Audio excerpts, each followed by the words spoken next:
Russia, Russia, Russia.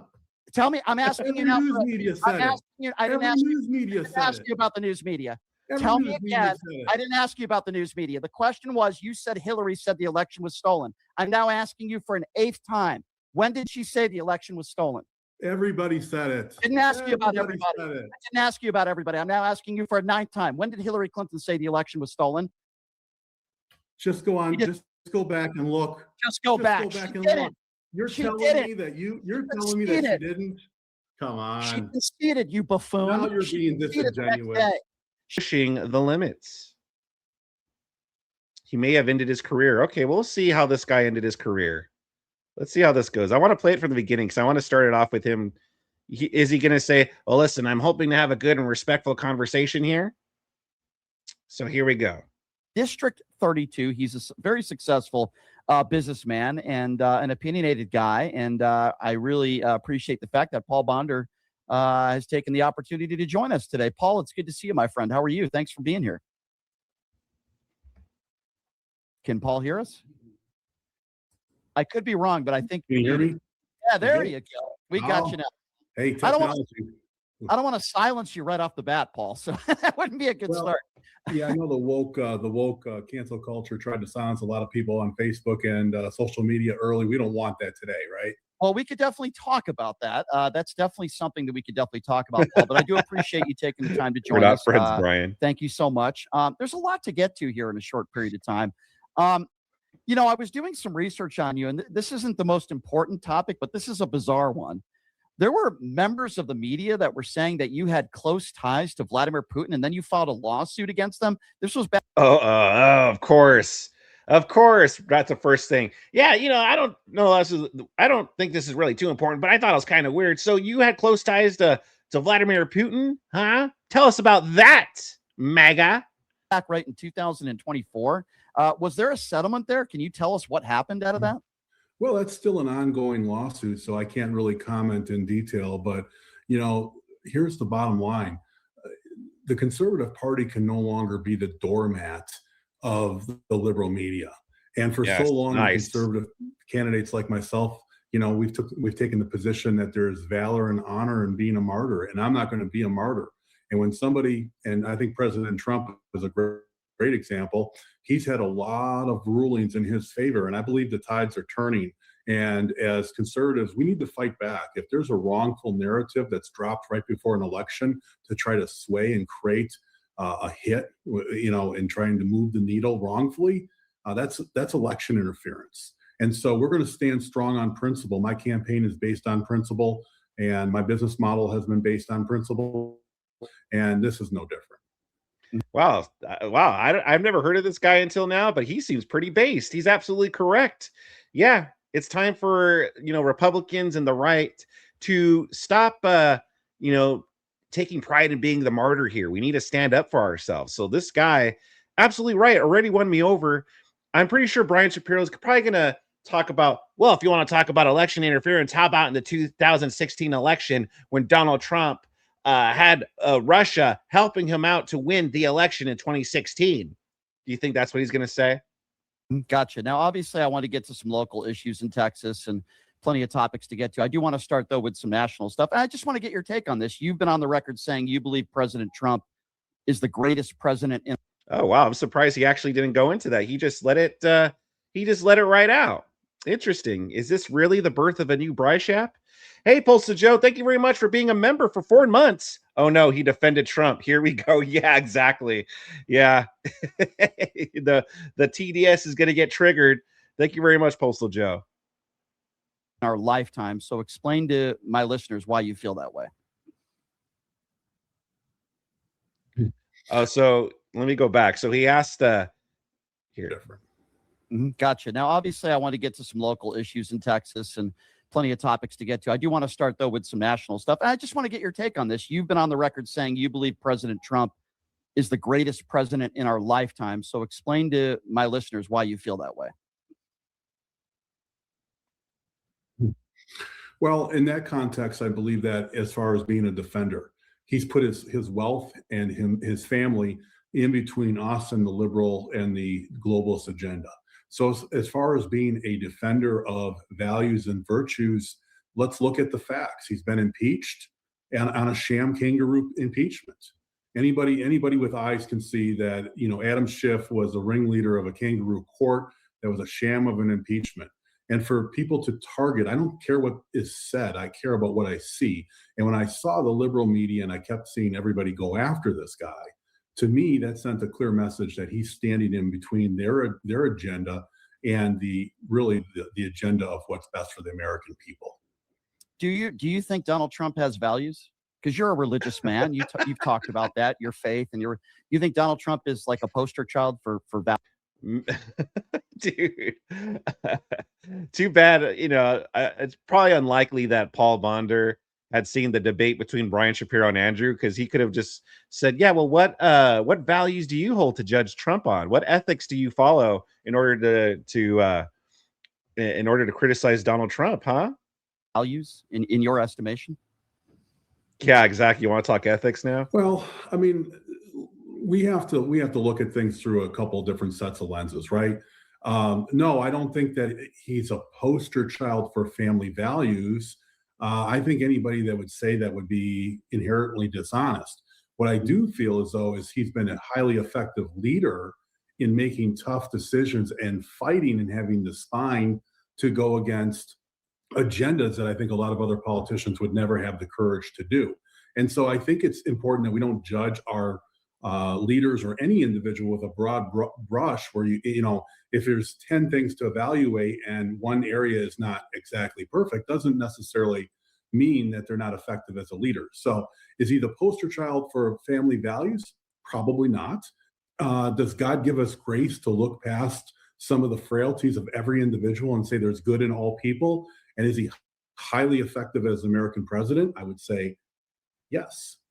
When you say highly effective, what parameters are you using? Are you using the economy, for example? I'll let you tell us. Like, what parameters do you think he's been an extremely effective leader in your estimation?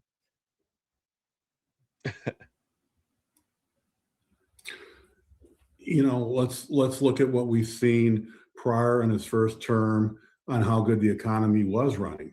Right before COVID, the economy was doing extremely well. And then we had the Joe Biden regime, which was a disaster in many, many different ways. The open border, I think, was crucial to harming our culture, but not only that, our economics in this country, right?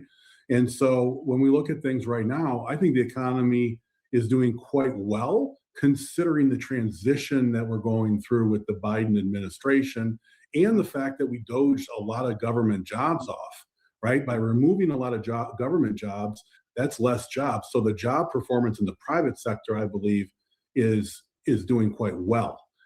So as far as those metrics go, we're performing not perfectly. There's a lot of room for improvement. But my question would be this: if not for that agenda and that platform of President Trump's, how bad could we be as far as a recession? And that's the question people have to wrestle with. It's not perfect now. There are a lot of people hurting because we have rampant inflation that decimated. When we printed off $300 billion to send to Ukraine and we injected PPP loans during COVID, we put so much money into our system that we decimated senior citizens and ignited inflation. That's a real issue we're still wrestling with. But so obviously, okay. I was actually just thinking right now, I was like, man, I'm surprised Brian hasn't cut him off. Brian loves the sound of his own voice. He once ranted for 18 minutes straight on Rob Norris' show. So I was like, wow, he's actually letting him talk. He's actually hearing him out, but all for naught because he just interrupted right now. So what, you think this 34 count felon is doing a good job? Is that what you're saying? Could it be? Yeah. Obviously, you running for office, you're going to be debating a Democrat. At least you want to get to that point, right? Where it's you versus this is this person. So you're going to get some pushback. So if a Democrat said to you, well, wait a second, Paul, the inflation rate was headed in the inflation's gone up. I like how Brian Shapiro puts it. He's like, so if a Democrat said to you, now I'm not talking about myself because I'm not a Democrat. I'm just saying what a Democrat would say. I'm an independent, if you know. All right. I didn't vote for Joe Biden. Okay. No, he did vote for Joe Biden, right? I don't know. I didn't vote for Obama and all the other bullshit I always say. So I'm just saying what a Democrat who you're running against would say. Okay. Since Donald Trump has been president, almost every item in the grocery store is up except for eggs right now. The private sector job growth is abysmal, even according to some, even in the Trump regime.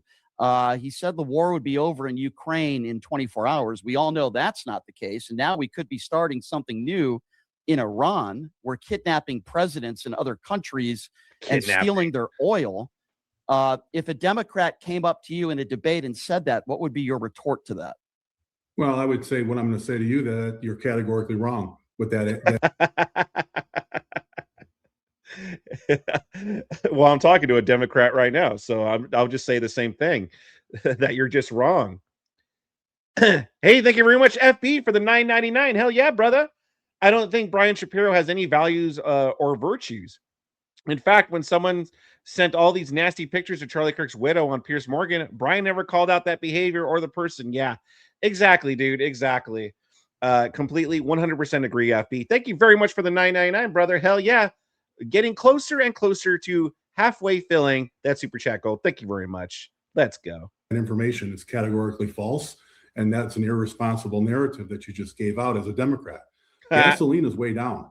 These are not things that we have to. These are not things that we have to look at. Right. I didn't. You're right. Okay. You're right. No, to be clear, I didn't say gas was up. What I said was almost every item in the grocery store is up. Meat is up 15%. And when you look at the Bureau of Labor Statistics, almost every item in the grocery store is up. The unemployment rate when Joe Biden left office was lower than it is right now. So what did I say that's not factually accurate? Well, I'm going to tell you right now, what I just told you before, there's a cause and effect. Mm-hmm. There is a cause and effect on the policies that were in place. Mm-hmm. And how much higher would things be? And I don't agree that every single thing in the grocery store is up. Yeah, now, every single thing. If they want to play a little game where we pick out little certain things, and those become the talking points, that's a nice little game that can be played. But I would suggest that we look at real factual data, and let's look at actually everything as far as cost. I know for a fact buildings. I like that this guy already knows Brian's thing. Like, he goes, oh, if you want to go through the talking points, because that's all Brian is. He's a talking point machine. It should be pushing the talking points. Supplies and other things are not as bad as where they were in the COVID times, right? Mm-hmm. So we have to be very, very, we can't cherry pick and pick certain little things in order to make a narrative. We have to look at everything across the board factually, and that's very simple. We can get averages on that and look at the data. Mm-hmm. So it's really important. Here's the damage that's done for politics. People cherry pick certain little items in order to formate an opinion or a narrative that's not necessarily accurate. So I would say that we do have work to be done in the economy. There's no question about that. But why is our economy in the situation it is? We printed way too much money to drive up inflation. And that is why we have a spending problem, not a revenue problem. We need to return to some spending principles in order to get this inflation under control. And I know the Fed is trying to do that with interest rates. And they're doing their best to combat this, and I think it's been somewhat effective, right? Yep. But there's work to be done, and it's a process, and it's not about just hitting a button and it being perfect immediately. If you're just joining us, by the way, his name is Paul Bondar. He is running for District 32 to be your next congressman, second go around in Texas. You talk about fiscal responsibility. I went on your website, and you do talk about that. Does it concern you at all? And I'm not saying Democrats are perfect when it comes to this issue either, because they're not. But Donald Trump did get us $8.2 trillion in debt his first go around. Is that a concern to you at all, this administration? I think fiscal responsibility has to be a concern of both parties. And I think it's an incredibly dishonest position to say that we're only going to hold one party accountable. Oh, no. I think both parties have.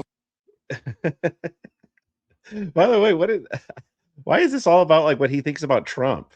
Like, why is it he's interviewing this guy about Trump? It's always about Trump with Bryce Shapp. Unite, right? I agree. We're saying the same thing here.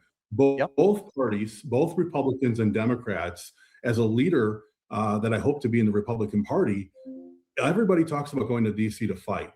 And my approach to actually getting things done as a businessman it's not always about fighting, because when you fight with your clients and you fight with your businesses that you work with, really what you do is you alienate and you get nothing done that's productive to help anyone. And so while we're going to be Yeah, Kenny Lemons, that's true too. Brian started off this interview with, I was like, I want to talk about the local issues. It's back to Trump. Stupid Brian, dude. That guy's the worst. strong on principle, I believe what we need to do is both parties need to sit down. We need to roll up our sleeves, and we actually have to stop fighting and start working for the American people. And that means within our budget, we have two components: discretionary and mandatory spending. And on the discretionary, we need to look at the things that we really don't need to allocate those funds towards. And we also have an issue where if certain things are not spent, the money goes away. And that leads to spending money recklessly, where we have to actually flip the script on that and say, we're going to give you an incentive to be stewards of the money, and we're going to give an incentive to not just waste money for certain departments. Now, on the mandatory side of the budget, everybody says, well, you can't cut Social Security, you can't cut Medicare, you can't cut Medicare. I agree. We have to protect people's benefits. Here's what we need to be able to do. Yeah. Now, if you're like me and you're going to support a charity, you don't want the admin fees to come off that charity where the charity is left with very little money.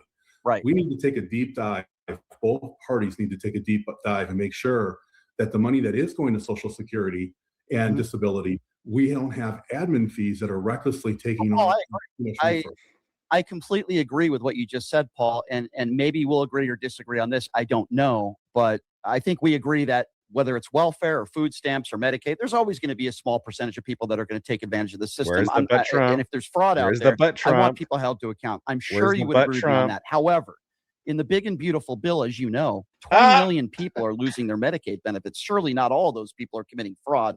There it is. I knew it. I was like, because this guy, he was actually talking about like, oh, getting rid of the the admin fees or whatever, the admin fees and stuff. Like, he was actually talking about a specific thing that's in the local level that he could do. And then Brian Shapiro seems like he got bored of it and was like, yeah, whatever. But what about Trump and the big beautiful bill, huh? What about that? It's like Brian can't help himself, man. He might be the most extreme case of TDS that I have ever seen. Millions of people are losing their food benefits, as you know, in Texas. We could localize this. There's a lot of people that are struggling everywhere in the country, certainly in Texas as well. They're living paycheck to paycheck. Do you agree with that? What the Trump administration is doing while giving the biggest tax breaks to the top 1%, which was somewhere around $100 billion in 2025? That there are people out there that are struggling, that are losing their health care benefits and their food stamps. Well, and that's why I just said I do agree that there are people losing their benefits.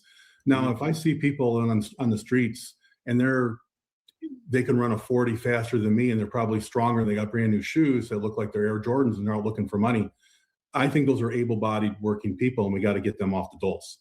But more importantly, what I just was saying before you asked that question is we have to look at before you interrupted me.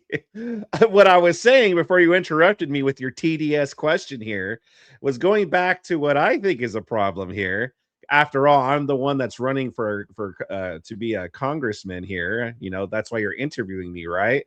Are we here to talk about Trump, or are we here to talk about me running for Congress here in Texas? Systemic institutional issues where we're giving out contracts to administration type parties that admin some of these programs and take too high of a percentage. Yeah. Now, if you give money to a charity and the charity had a admin party that took 50 cents for every dollar, you're not going to be able to afford the benefits to get to the people or the charity. And what I'm suggesting is rather than look at the micro level of the individual users, which we have to look at because fraud is fraud.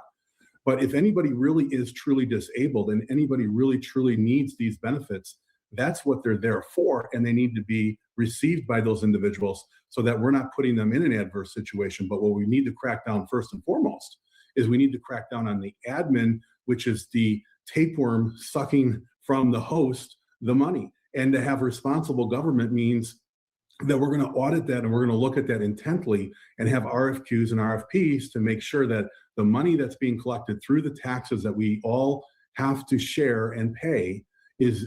I wonder how much Brian is listening, to be honest. Like, I wonder if he's really listening, or if he's trying to think of his next Trump question. By the way, it is not Bryce Shat, it is Bryce Shap. You know, Brian Shapiro, Bryce Shap. But I'll allow Bryce Shat. That's pretty funny. Bry loves to chat. utilized in a manner that's as efficient as possible so that all people get the best bang for their buck. And I haven't heard any discussion on that from any politician yet. And I kind of feel like that's the macro level on this whole issue that would solve a lot of things. So the little common person that actually should get benefits who can't fight that battle, are actually being taken care of. And then it's a win-win. See, I'm a businessman. I look for wins for multiple people. I don't disagree. I don't disagree with you at all. I don't agree with the way the Trump administration is doing it. And it sounds to me like you don't necessarily. See, couldn't wait. He's like, all right, come on, man. Wrap it up, man. Wrap it up, Paul. I want to get to my next Donald Trump question where I could bitch about Trump. Can you just come on? You could go on forever, bro. Don't you know I just want to spurg about Trump? Agree with how they're going about it either. But I agree with you. You know, we don't want to take benefits away from people that truly need them, that are struggling. Sure, there's going to be people that are taking advantage of it. We have to give them incentives to work again. I don't have a problem with that at all. I want to localize things a little bit. And I'm going to be the first one to admit, Paul, I understand you're a Republican. I understand you I would assume you support Greg Abbott. I am not a Greg Abbott fan. I'll be honest with you. But one part of this is gun control, right? And you talk about that a lot. I'm with you. I think I'm for the Second Amendment. I'm for, people's right to bear arms. But do you think Trump is for the Second Amendment? You know, after all, we've had the bump stocks ban under Donald Trump. Do you think Donald Trump is pro Second Amendment like you and I? Arms. I'm all for that, but I don't think Greg Abbott's done enough. I don't think politicians have done enough. I don't want to take everybody's guns away. But at the same time, as you know, we have about 140 guns per 100 people in this country. You had that horrible Texas, El Paso. But he's not a Democrat, guys. He's an independent. He's not a liberal. He's not a Democrat. He just so happens to have every single fucking belief as the Democrats. Walmart shooting. Greg Abbott said, now's not the time to talk about gun control. Then you had Uvalde, and it's all over the country. And I'm not asking you to trash your governor. I understand you're a Republican, you're running for office, you wanted support. But on the day of the Uvalde, Texas shooting, that night before they had finished counting all the bodies, Greg Abbott did not cancel a campaign event that night, and he was counting money before they counted all those dead bodies in that school. I just think morally, I have an issue with Greg Abbott. I would assume you would probably disagree with me. But gun control is just one of many issues. What are your thoughts on that? Well, first of all, just so you know, I'm endorsed by Pete Chambers. Okay. Who's actually opposing Greg Abbott, because to be honest with you, I believe that we need to go back to a more transparent type of government system. And so one thing you'll like about me, and your viewers may also agree, I'm not a puppet or a rubber stamp for anyone. I call balls and strikes. So I don't wear an R. That means that it's. Oh, don't mention balls around Brian Shapiro. Don't mention that. He's going to get excited. Thank you very much, Postal Joe, for $10. Hell yeah, brother. 07s to you. Brian is a perfect example of how the left don't really care about any of these issues. This guy, Paul, is talking about solutions to these issues, and Brian just wants him to say Trump bad. Yeah, exactly. 110%. He just wants to spurg about Trump. That's it. As this guy talks about the solutions he wants to give, Brian Shapiro's just like, yeah, wrap it up, pal. I need a spurg about Trump. I got to scratch my Trump itch. So yeah, thank you very much, Postal Joe. Very much appreciated, brother. Somebody's off limits just because of the party. Okay. I believe we have to have responsible things. Now, there's things about Greg Abbott that I think that he's done really well, but no person except our Lord and Savior is perfect. And so with that kind of candor, I would say there's a few things that I do not agree with. Number one, I do not agree that we should have bused people from the border into blue cities, because while I first applauded it and thought it was really sweet to stick it to the sanctuary cities, what we really did is we created the problem we're facing right now, which is billions of dollars of ICE folks having to find and extract these types of people that were bussed in. They should have been handled at the border and sorted and sifted, and we should have never gotten to that point. We wouldn't be having this type of conflict in our country right now. Yep. And I hold Greg Abbott responsible for that one decision. Number two, I disagree. Like, I get his point, but at the time, like, we weren't, like, Trump wasn't in charge. Like, because didn't Abbott do that when Biden was still in charge? And it's like, what else was like they're supposed to do? Like, they were just allowing these people to come in. And so the Republican governors were like, well, shit, like, we're the ones most affected in all this. So we'll show them. We're gonna bust them over to blue cities. It's easy to kind of look back and be like, yeah, we should have done that because look what's happening now. But at the time, like they say, hindsight is 2020. Texas needs to be number one in football, not mosques. And, Sharia law is a big impact here. And we need to look at under whose watch that happened. So those are two things. Now, has Greg Abbott done a lot of good things? Yes, he's done some good things. The important thing is that people that are elected are not just proxy pawn puppets that parrot a platform, and they're actually speaking in a candid manner, because as a businessman, that's what I wanted for my folks in the boardroom. I wanted to have some dissension, because through dissension, we can have meaningful conversations, and through those dialogues, we can actually accomplish getting to the right decision based on playing devil's advocate. Unfortunately, both political parties right now, I would say are they absolutely do not want to have transparent, honest criticism, and it's more about party lines than it is defending the people of this country. Now, to answer your question, because you deserve an answer to your question, as far as guns, cars kill way more people than guns. I don't think we're going to start getting into car control. And I'm going to stay consistent. A gun sitting on a table is not going to just shoot somebody. So we have to remember that what we have to have is a culture of accountability. As a young boy who grew up, my father had guns. He was a police officer. I was 6 years old. I learned how to shoot. The problem I was also a young boy who grew up. we have is we have gun ignorance in this country. And I'd like to also have some level of intervention or review or best practices on the video games that these kids are playing. I know they make a lot of money, but when you're sitting there deprogramming these kids to just shoot in a video game, what kind of damage is that doing to our youth? Because we didn't have all these school shootings back in the 50s, 60s, and 70s. All right, look, all right. Agree with him about the guns, but I disagree with him if he's trying to make it about, it's the video games. It's the video games. Haven't there been several studies done and it shows there's no link to like video games or mass shootings and such? So yeah, listen, there might be a correlation there, but that's not causation. We should look to see what other reasons there are as to why school shootings have gone up. I mean, obviously, like teenage depression and I think there's other causation factors. It's not the video games. It's a correlation of strong evidence that when the video shooting games came out, our gun violence went up. And so I would have to ask the question in a scientific manner. Is there something besides the fact that there's gun availability that's driving this? Because there was plenty of gun availability during the Wild Wild West. Every kid on a ranch had a gun, and they weren't going around shooting up churches and schools. So let me get this straight. So using a gun in real life, like if you're a kid and you actually shoot, guns as a kid and it's a common thing, that's fine. But video games where it's simulating shooting people, that's not fine. Like, what the heck? That doesn't make any sense. Thank you very much, Keith, for the $2. Pew control, proper stance, trigger, discipline. Yes, exactly. 100%, Keith. Thank you very much for the 2. We're almost there.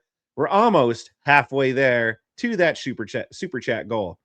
But yeah, I just hate it when the Republicans always bring up, it's the video games. It's like, no, it's not the video games. And then he goes, yeah, look, back in the Wild West, kids had guns and blah, blah, blah. Oh, okay. Well, so wait, kids could actually play with guns and they're fine. But if you play video games, that's bad. I mean, what about before video games? Like kids would play like what, Cowboys and Indians? I would play Cowboys and Indians.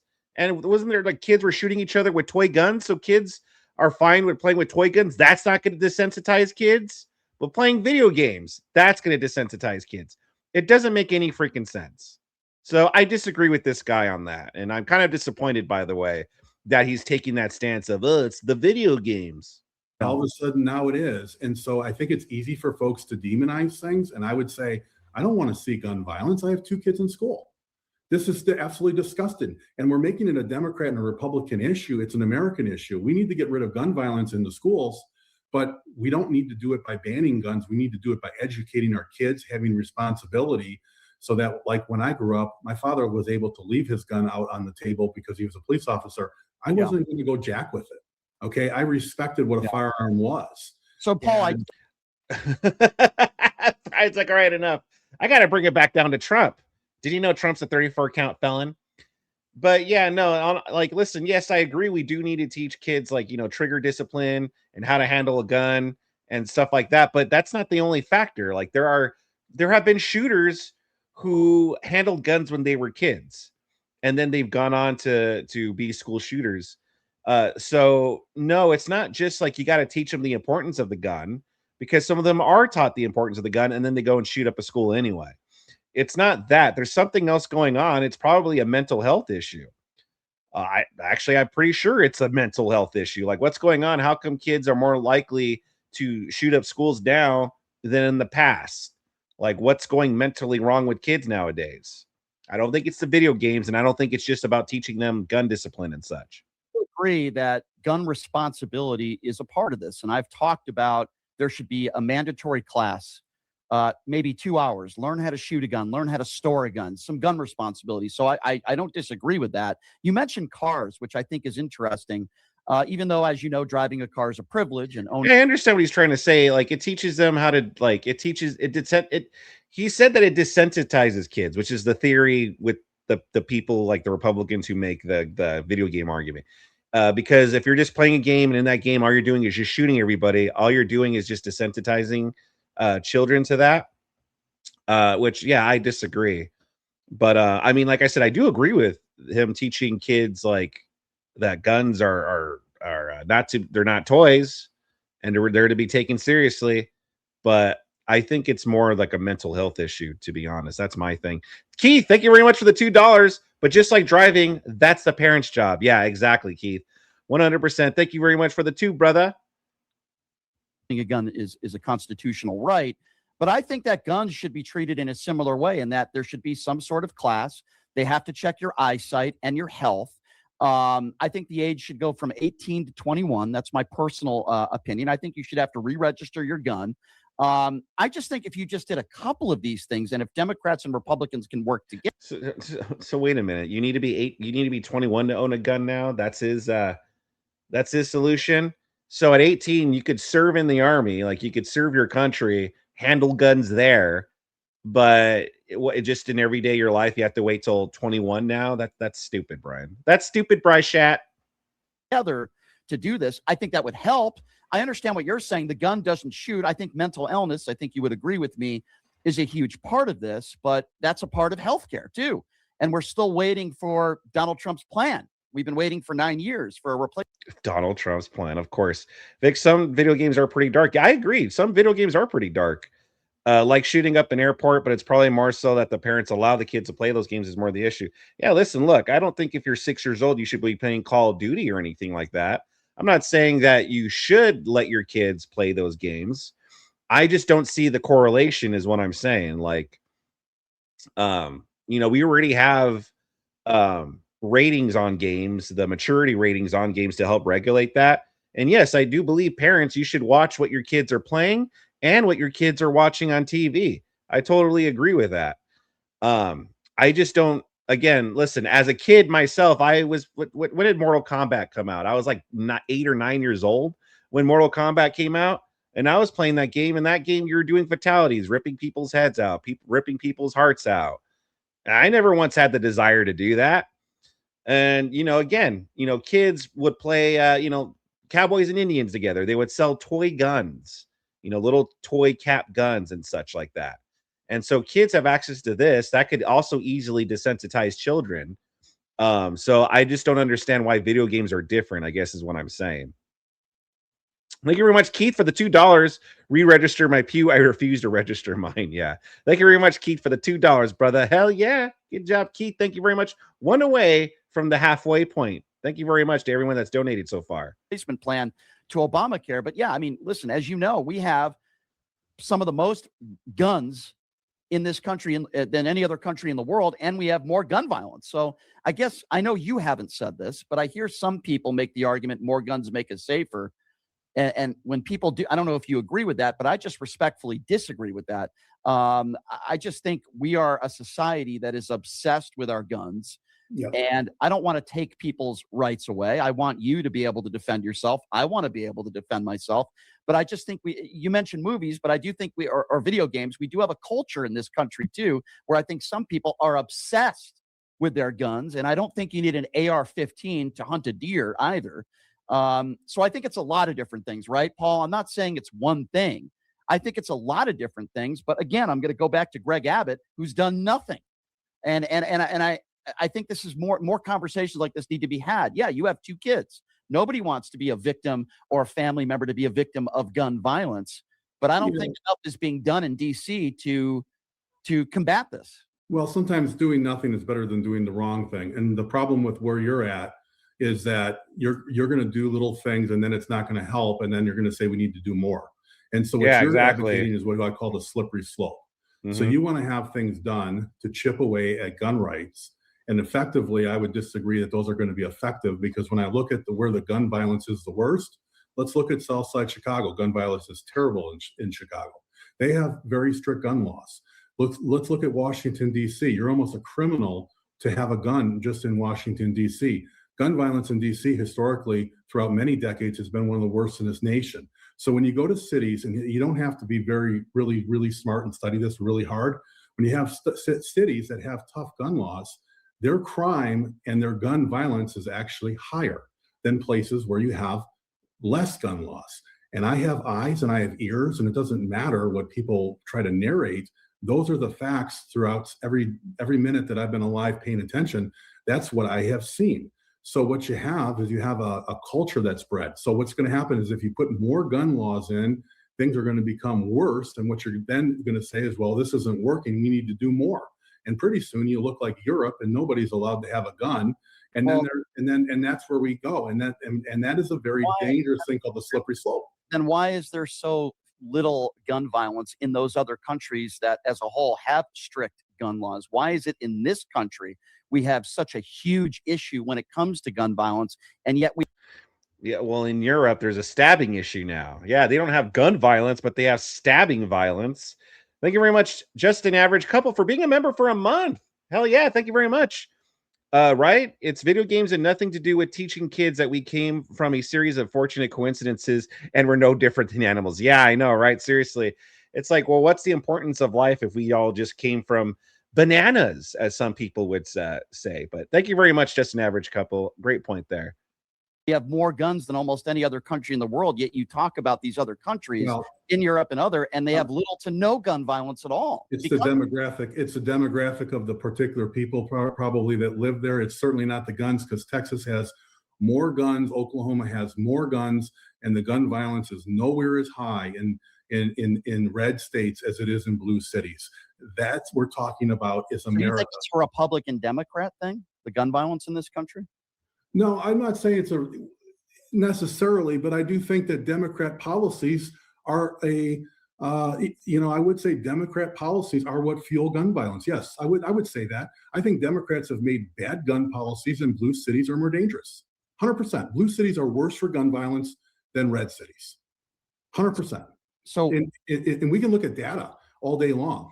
Yes, blue cities are less safe to live in.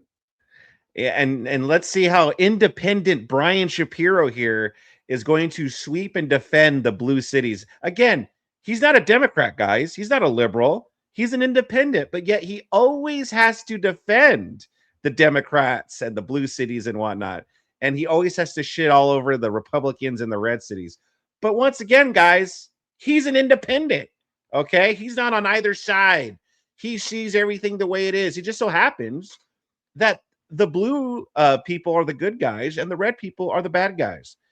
Thank you very much, Keith, for the $2. Call them late term smortions. Yeah, I know, right? Seriously. Thank you very much. We got that super chat goal halfway filled. Thank you very much, Keith, and to everybody that has donated so far. Let's see if you can complete that super chat goal. I don't know those stats. I would have to take a look at that. Oh, that we yeah. have the You should educate you. Yeah, of course. Of course he doesn't know those stats. It's so crazy how he doesn't know those stats, though. Yeah, he has to go and check those. Crazy how that works. You should Well, educate yourself on well, Chicago and DC and those well, I particular. know there's a lot of, I understand. I do know, I am aware there's a lot of gang violence in Chicago, and certainly there's a lot of violence. But again, we had one of the biggest mass shootings in the history of this country right in my backyard, right here in Las Vegas, Nevada. And of course, I mentioned Uvalde, Texas, one of the worst mass shootings in a school in American history. And I mentioned the Texas El Paso shooting in Walmart, where somebody just wanted to shoot up a bunch of brown people. We read his manifesto. So I hear what you're saying, but I think this is a serious issue throughout the country. I guess I would respectfully disagree. I don't think it's a red versus blue thing. I think it's the matter of doing something or not doing anything. There are people that think more guns make us safer. I disagree with that. If that was the case, we would be one of the safest countries in the world when it came to gun violence. And as you know, Paul, that's just not the case. Except for blue cities where guns are prohibited, have higher Yeah. crime. So what you have is, you have in your own thesis, you have a huge issue with your own thesis. So until you can square that blue cities that have tougher gun laws are safer, until you can do that, your narrative is full of holes. So you're going to. Well, that's because they're bringing them in from the surrounding red states. That's the only thing. That's why we have to ban it from the country. I'm pretty sure that's where Bryshat is going to go to. Need to go back and sort that out and kind of do some data review, and maybe, There are tougher. You'd have to define to me what a tougher gun law is, because in my personal opinion, throughout the entire country, I'm uncomfortable with an 18-year-old walking into a gun store for the first time and buying thousands of rounds of ammunition and a bunch of assault weapons. I'm not comfortable with that. I do agree that if you have an illegal gun, which we know is a huge problem in this country, I think there should be a mandatory prison sentence. Go ahead. Are you comfortable, if I choose to, or anybody, that if I want to, I could go and take a pistol and I could put it in, and I can conceal carry or open carry it and walk around anywhere I want? That's Texas. Are you comfortable with that? Not in a bar. I'm not uncomfortable where there's alcohol involved. But in general, you're saying you'd be comfortable if you saw me walking around in a park or a street. You'd be comfortable with that. I think. Well, obviously, you can't be a felon. Obviously, if you don't have a criminal record, if you're a responsible individual, I don't necessarily. I wouldn't disagree with that. Obviously, where there's alcohol involved. No alcohol. No, but you're some rare exceptions. You don't want drunk people shooting off guns in the air. But an average guy that has a clean background, like myself, or maybe yourself, just chooses tomorrow morning to say, "Hey, I'm going to strap on a 45, and I'm going to go to work with a 45, and I've got the right to do that." The only thing Brian Shapiro straps on is a 45-incher. Yeah. So if you're comfortable, you said that you're just comfortable with that, then how can anyone say that blue cities that outlaw that are doing the right thing? I think there are a lot of different reasons for that. And again, I would have to go back and look at that research. What I want to make sure is bad people don't get guns. And I want to make the comprehensive background checks a little bit more thorough. I want, as I mentioned, I think you need to be trained on how to use a weapon, even if it's a 2-hour class, right? You asked me, are you comfortable with me carrying? Well, if you know how to use the weapon, you know how to store the weapon, you have basic understanding of that, then yeah, if you're not mentally ill, I think you would agree with me. We're not doing enough in this country to help people that are mentally ill. I think there needs to be stronger background checks. Listen, I'm not one that has a concealed carry. If you're not a felon and you're a normal human being that's responsible, alcohol and lots of Tylenol. I don't necessarily have a problem with that. I don't necessarily agree with not allowing people to conceal carry. I don't necessarily agree with that. So I'm probably on your side on that one. But I think there's a lot of things we could do that could help. I'm not saying it would solve all of our problems with all the gun violence, Paul, in this country. But I do think there's things we could do that could help. And I just don't see, here's my thing, Paul, right? There were a few Republicans that walked into the House chambers. And listen, I know George Santos. I have private conversations with him still. And there were others that walk into the House chambers with AR-15 pins the day after a mass shooting, where children are killed. I just think it's complicit, right? There are some people out there that love their guns so much, they care more about that than innocent people that are getting killed every day, right? I think we can do both. Can I talk about Uvalde for 1 second? Sure. Absolutely. Yeah. So my father was in law enforcement for 25 years. Yeah. I'm supported and endorsed by a lot of law enforcement folks here. I have a very strong affinity towards law enforcement. I want to say that first of all. Mm-hmm. The people that responded to Uvalde are as guilty or more guilty than the shooter themselves. Agree. Big sucking dogs that didn't go into school, that let the kids just sit there and get rounds of bullets put in by one stupid little shooter that should. We have the best military and police in this country, and for some reason that they were told to stand down to allow that to occur. Yeah. There's your problem. That's worse. Bad management and bad decision making is worse than anything. I agree 100% with what you just said. With that being said, Ted Cruz, the day after the shooting, who I'm also not a fan of, I don't know what your feelings are on Ted Cruz, but he said, well, Independent Brian, everyone that's Republican, he's not a fan of. That's crazy. I don't know why. Why is Independent Brian? He's not a fan of any of the Republicans, but the Democrats he loves. It's so weird how that works. we need to harden our schools. We need to lock our the back door should have been locked. This is a kid, as you know, who What's just bad shot about his saying that? grandmother in the face, deranged. Do you think a locked door in the back of a school would have deterred that kid? No, of course not. I agree with it. And do you think having a not having any gun access would have that deterred that? He just admitted that kid's deranged. Yeah. Do you think not having a gun would have stopped that? No, he would have found some other way to carry out his destruction. Everything you said about those cops. I'm pro police also, by the way, just like you. And I appreciate what your father's service. But yeah, those cops were cowards. There should have been accountability. There hasn't been. It's a disgrace. Mm-hmm. But when Ted Cruz says the back door should have been locked, he's, in my opinion. Oh, how outrageous. The back door should have been locked. Who says that? I'm for it being wide open. They should have allowed anybody in there. Like, what the hell is like wrong with Ted Cruz saying that the back door should have been open? I get what he's trying to say. Like I understand where he's coming from, and that he's trying to say that like we should propose bigger solutions like no guns, you know, and all he says is the no back door. But in itself, like, what's wrong with saying that locking the back door, that's what we should have done? Like, there's nothing wrong with that. Like, I swear, independent Brian Shapiro over here, he has to find a lot of things to be outraged about when it comes to the Republicans for some reason. He sounds like a buffoon when he says like that. I understand that, but he's looking for.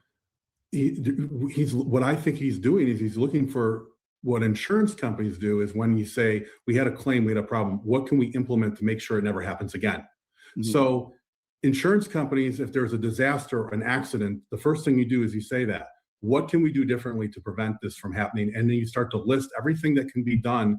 And then you vet that out as responsible, possible, or irresponsible. And I think that he's saying a simple thing is to have school security. And so I'm not going to sit here and bash to him or say and take it out of context and say that this is his end all be all solution. You can list a number of different things. I wasn't privy to that conversation, but I do think school security is good. My kids go to a school where they have an armed guard. I think that's a good thing. I like having police actually at the school. If we can spend some tens of billions of dollars in every other country on and have grift and graft and things in our social programs, which I just mentioned in our budgets. Mm-hmm. We need to be able to say, what can we do without trampling the Second Amendment? I think we need to keep our kids safe, and they should have police in the schools. Yeah, and I think the schools need to be. Listen. I just went on a plane flight. Mm-hmm. I pay a lot of money in taxes. I give a lot of people jobs. I'm a great citizen. What do I have to do? I have to sit in line. I have to show my ID. I have to get my face scanned, and then they take a picture of my face just to get on a domestic flight, right? Look at the level of security just for me to get on an airplane. Yeah. So if we're having gun violence in schools, I do think it's an appropriate conversation to say we need to guard on who is being allowed to come in, and to know, because the children can't protect themselves. We as adults and we as leaders of these communities and governments, we have got to put kids. I don't have a problem with what you said about security in schools. And thankfully, there are plenty of schools out there that do have armed guards. And by the way, I don't have a problem with that. But do you think teachers should be armed as well? I would much rather have teachers be armed than to have schools completely disarmed. Because again, if you drew a line down the table, I believe there's two types of people that exist. There's those that can help themselves and believe in the American spirit of independence, and those that depend on government. And maybe not the liberal teachers, you know. That's all we need is the liberal teachers that carry guns there and stuff. And it's like, oh, you little Timmy, you support Trump? Oh, well, meet me in the hallway for a second. You know, running and not doing preventative things to be able to prevent is going to allow for the cancers and the scum to be able to come in, and we need to have prevention in schools. Mm-hmm. So my first choice would be to have trained security folks. That's what I said. Yeah. If a school doesn't have the budget, I will go so far as to say I would rather have teachers have guns than not in an Right. area. But my first choice would be to have trained Yes. professional security. I don't have a problem with that at all. A few more minutes here, Paul, and I do appreciate your time. We hear a lot about election integrity. I hear a lot about that.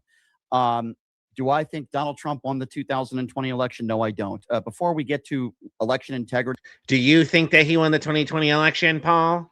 and the maps, and I want to talk about Texas with you, would you agree with me? Joe Biden won a free and fair election in 2020. I'm not saying there wasn't any fraud. There's fraud in every election, right? I categorically disagree that Joe Biden won the election. Joe Biden was Ooh, nice. Okay, he's back to being more based again. So far, his biggest unbased take is the video games thing. But yeah, Brian, look at him. He's like, oh yeah, motherfucker. Oh yeah, you're saying he Joe Biden lost the election? Actually, you're saying there's fraud. Look at him. Look at him. He's seething. He's like, you piece of shit. How dare you fucking say that, you motherfucker. was a proxy puppet that, I could have had, you could have got a carton of milk elected as easily as Joe Biden. And it was to flex the muscle of the Democrat machine and to spike the ball into the face of the conservative MAGA movement that we own your ass. We can elect whoever we want, a bumbling idiot. We were strong enough to do that. And it was to completely break the spirit of the MAGA movement and the American people in the way that election was. I get it, Paul. I get it. You don't like Joe Biden. I understand. He had enough. He's like, I cannot allow you to slander the Democrats or Joe Biden anymore, Paul. You need to shut up now. You're on my show, and I will not have you slandering the good name of Joe Biden and the Democrats. I am an independent, okay? And the Democrats, they're good people. The Republicans are pieces of shit. And I say that as an independent. And that. But is there widespread voter fraud evidence that shows that Donald Trump won the 2020 election that you have? Because I haven't seen anybody show any of it. I'll tell you right now, I think almost all of our elections are rigged, Democrat and Republican. I'm in a race right now where there's $1.4 million of dark money. And I'm calling it rigged because you know what dark money is? Dark money is people putting money in the super PACs where you don't know who the donors are. And by that, even though it's legal, doesn't make it right. I get that, Paul, but you're running for. I thought it was during the segregation days when you had white money and dark money. That's what I thought that was. So thanks for letting me know, Paul. Office, right? You must have some faith in our elections. You're saying almost every election is rigged. With respect, you have to be able to prove that in a court of law. You can't just say, well, I don't believe it. I think there was a lot of fraud. A judge has to see that evidence. Donald Trump had 61 opportunities in a courtroom. His attorneys did. The judges all ruled there was no merit because there was no evidence provided. And the only people that seem to talk are Mike Lindell and Dinesh D'Souza. Trump is the only president in American history that has not conceded an election. Hillary did. Kamala did. Regardless of what you might think of them. I mean, does January 6th happen if Donald Trump doesn't say the election was stolen? Yeah, that January 6th is another January 6th. Another scam too. How was that? Yes. Now we're getting to the good stuff. His TDS is really going to flare up now. But of course, January 6th is going to get brought up at some point. I mean, it's so predictable. You know, it's like he has these talking points he always has to bring up. Bryce Shat. Scam. What do you mean? It's a scam. How so? If I have to explain it to you, then it's not worth my time because you should know by now how it is a scam. And I'll tell you right now. Boom. Look at him. He's getting that look. He's biting his lip. He's like, oh, this piece of shit. How dare he say January 6th was a scam? This motherfucker. Whoever holds the pen writes history. Okay. Whoever holds the pen writes history. So everything you just said will go down in history and you will be on the side of history, which you just rattled off right there. Okay, well, hold on. Let's talk about just a second. Yep. But whoever holds the pen does not necessarily hold truth. Mm-hmm. Okay. You're pro-police, which I am as well, which I appreciate, Paul. There were police officers that were beaten that day. Can we just start there? There were officers that were hurt, that were injured that day. Is that Is that Are we let's start- talking about? Are we talking when Joe Biden was appointed president? Or are we talking about January 6th? What are you I'm talking talking about January 6th. Oh, okay. We can also talk about when Joe Biden was president. I don't defend any law enforcement Yeah, you know what? And we anyone really that need to beats an investigate officer, is not a patriot. there was one death. There was one death at the Capitol. Yeah. And I don't think we've investigated J6 nearly enough because I don't think we know really the full scope on. But you saw the videos. I understand what you're saying, but you saw the videos. There were officers beaten that day, correct? Can we agree on that at least? There were officers By who? By somebody. by people that were had an opportunity. Well, there's video of it. Some of those people, were those all MAGA people in the crowd?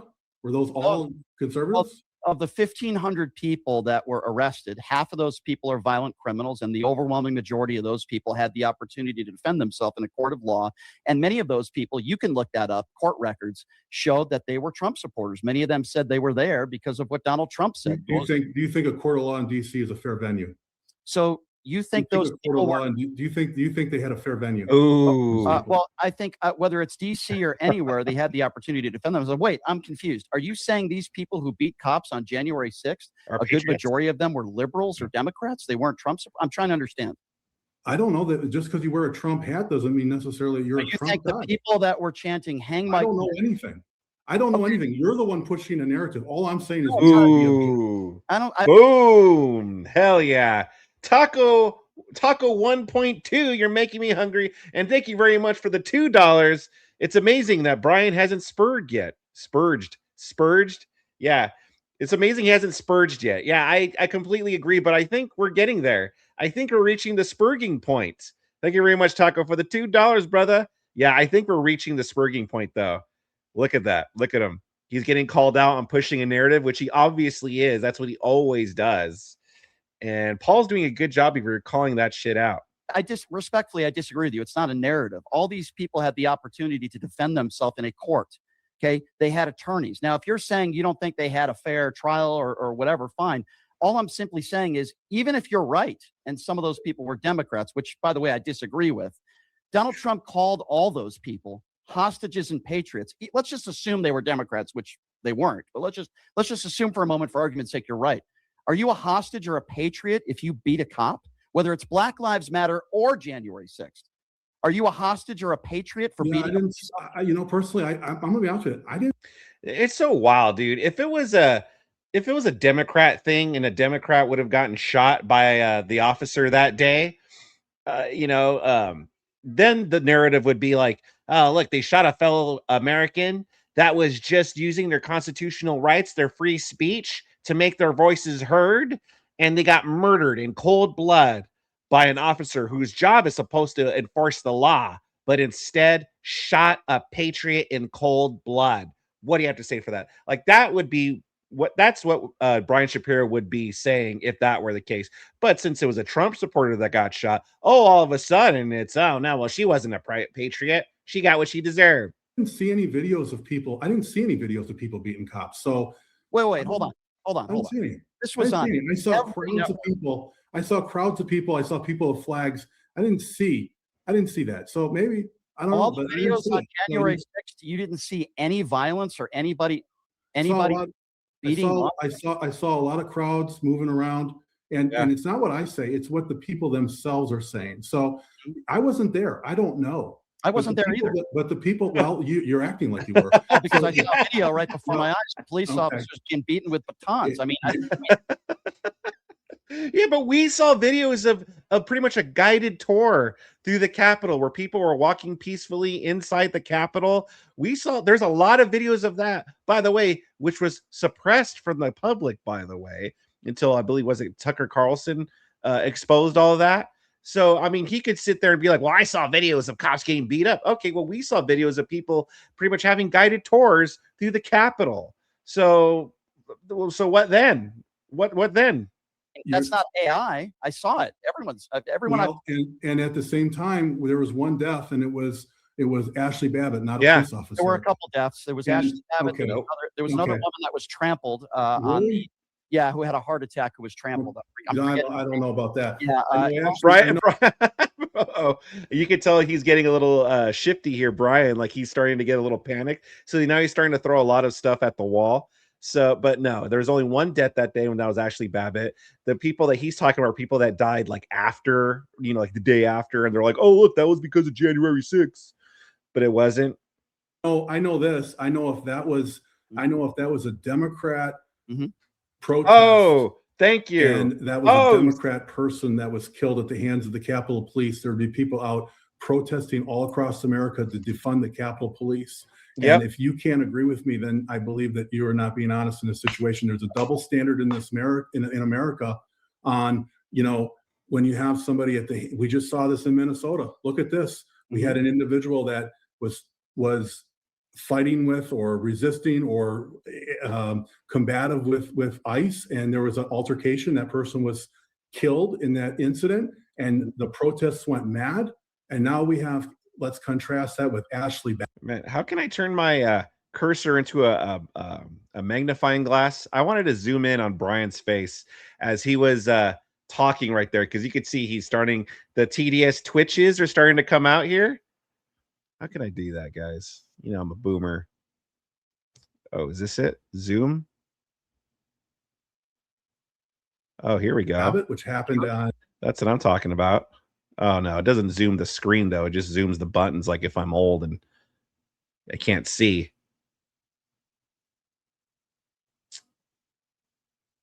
In the Capitol, and where's the outrage? How is it even close to the same for a death? A death is a death. I agree. It's tragic, but I don't think if you're talking about the Alex Preddy situation, it's not the same at all. I disagree with your toggle wheel for Zoom. I'm doing that. It's not doing anything. It's just bringing up suggested videos. Control scroll on the mouse. No, all it's doing is just, that's all that's doing. It doesn't zoom in on his face. Too bad, because you can see the just focus on his face here and look at the TDS twitches. There were a couple deaths. There was Ashley Babbitt. Okay. There was another woman that was trampled Really? who had a heart attack, who was trampled. I don't know about that. Yeah, I know this. I know if that was look at his face. That was a Democrat protest, and that was a Democrat person that was killed at the hands of the Capitol Police. There'd be people out protesting all across America to defund the Capitol Police. And if you can't agree with me, then I believe that you are not being honest in this situation. There's a double standard in America on, when you have somebody we just saw this in Minnesota. Look at this. We had an individual that was fighting with or resisting or combative with ICE, and there was an altercation. That person was killed in that incident, and the protests went mad. And now let's contrast that with Ashley Babbitt, which happened in the Capitol. And where's the outrage? How is it even close to the same for a death? A death is a death. Of course, it's not the same. It's tragic, but I don't think if you're talking about the Alex Preddy situation, it's not the same at all. I disagree with your narrative that Alex Preddy was assaulting ICE agents. He never reached for his weapon. Kristi Noem called him an assassin, or Stephen Miller called him an assassin. Kristi Noem called him a terrorist. He never brandished his weapon once. And officers. But what did Ashley Babbitt do to deserve to get shot, though, huh? Like, what did she do? She probably did, other than being somewhere where she wasn't supposed to be. What was she shot? Like, I know she went through a window or something. Like, did she break a window and go through it? Okay. Like, how was she a threat? Like, I don't know. Like, that same logic, I could be like, well, how is Ashley Babbitt a threat? By the way, thank you very much, Taco, again for $2. One closer to the goal. His eye is definitely twitching. Yeah, exactly. Thank you very much, Taco, for the $2. Very much appreciated. Hell yeah. Yeah, so you have to reach for a weapon to be detained by officers. Yeah, was Ashley Babbitt reaching for a weapon when she was shot? I don't think she was. So again, how is this different, Brian? Pepper sprayed him, and then he's pushed to the ground. He's being kicked constantly. I saw the video. It's very, very sad. I wish Ashley Babbitt was still alive as well. But it's a tragic situation. But she popped her head into a broken window. Yeah, that's what I was thinking. I just heard that she went through a window or something, and then they shot her. You know, she was like, "Here's Johnny," and then just got shot. Same time, there was a full investigation. They found that the Capitol police officer who fired the weapon, and I hear a lot of people say, just comply when it comes to other situations. Well, clearly Ashley Babbitt didn't comply. It's a very sad situation. I wish it didn't happen. Do we have film? Do we have film to show that she didn't comply? Yeah. For about 8 to 10 seconds, when somebody yells out, "He's got a gun, he's got a gun," and the guy with the gun is saying, "Stop, stop," and she continues to try to go through that glass window as they're chanting "Hang Mike Pence" 20 feet away from officers. It's very I like how he has to bring that up. Notice he had to sneak that in there, the "Hang Mike Pence" thing. very tragic. I wish she was still alive. But her behavior that day, in my personal opinion, was very foolish. Now, if you're very foolish, does that mean you deserve to die? I'm not making that correlation. All I'm simply saying is Brian Sitnick died the next day. You said you didn't see any See, now he's trying to pivot to Brian Sicknick dying the next day. See? Oh, independent, both sides, Brian. He could see things. You know, we're just stupid right wingers. We can't see things objectively. He's an independent and he could see things objectively. Yet he has to now pivot to Brian Sicknick, and he has to make sure to bring up the "Hang Mike Pence" chants. And he doesn't condemn the shooting of Ashley Babbitt at all. He just says, well, that's not really my judgment to say. Oh, okay. Oh, but he could judge the Alex Preddy and the Renee Good situations. It's just so weird how independent Brian Shapiro always just seems to align with everything the left says. Of officers being beaten. Brian Sitnick was beaten. He died the next day. The coroner said that the state that he was in had something to do with what took place on January 6th. There are multiple officers that committed suicide. Their family members within 6 months said they were not the same since that day. 140 officers were injured. Now, I'm not saying everybody there was violent. They weren't, clearly. I'm also not saying that everybody, was treated completely fairly. I have no doubt, Paul, that some people were over-prosecuted and it was political. I'm not. Now, how do I zoom out? How do I zoom out? Do I do the negative? All right, cool. Thank you very much, Doomerang. Not going to say that didn't happen. I'm sure it did. But I don't believe if you beat a police officer, you're a hostage and a patriot. I don't. And Donald Trump pardoned all those people. You're pro-police just like I am. I don't think it should matter whether it's a Black Lives Matter protest, which clearly you're aware. I'm sure you're aware that, officers were beaten during those protests. They were also beaten January 6th. And if Joe Biden said the people who beat cops during those Black Lives Matter protests were hostage and patriots, you would lose it. By the way, rightfully so. I would lose it too. No, you wouldn't. If you no, you wouldn't. No, he would not. Oh, look, Paul's smiling. He knows. He's like, no, you wouldn't, you fucking jackass. You would not call it out. You'd be defending it, saying, well, it's different. You know this, Paul. You're not a hostage. You're not a patriot. Paul, you know that people were beaten that day. Yeah. You know that officers were injured that day. You know that.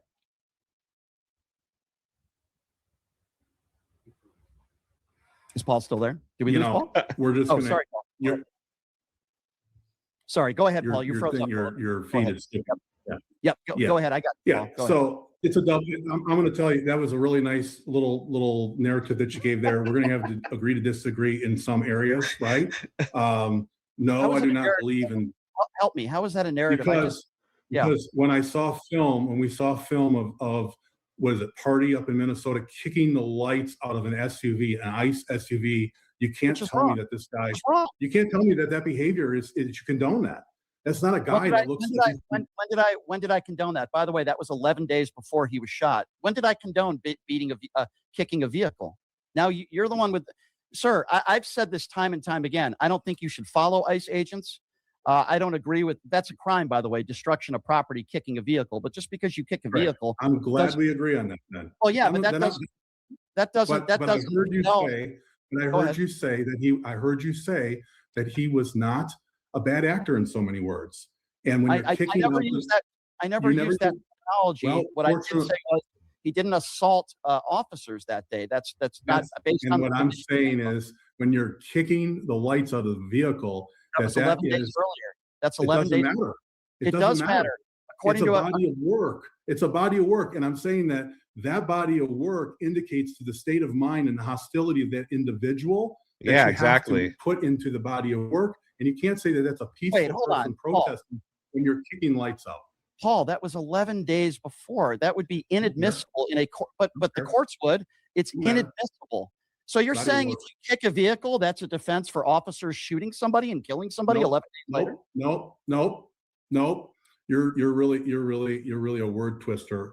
No, I'm not. You're the one who brought I'm Paul. saying that he's not a peaceful protester. Exactly. Okay, He's but not all that. a peaceful protester. Okay, but just because What? Just because he's not peaceful doesn't mean anything. Lights out, he's a peaceful protester. That's what you're saying. But You said earlier that it was a tragedy and he should have never been. He was wrongfully targeted. I agree. He was a peaceful guy. He was not a peaceful guy. Now, should he have been shot? He should have never been shot. I don't believe. And we would have liked to have avoided that. We don't want death. That's not what I'm advocating. But we also have to be honest that he was not a peaceful guy. Can we agree to that?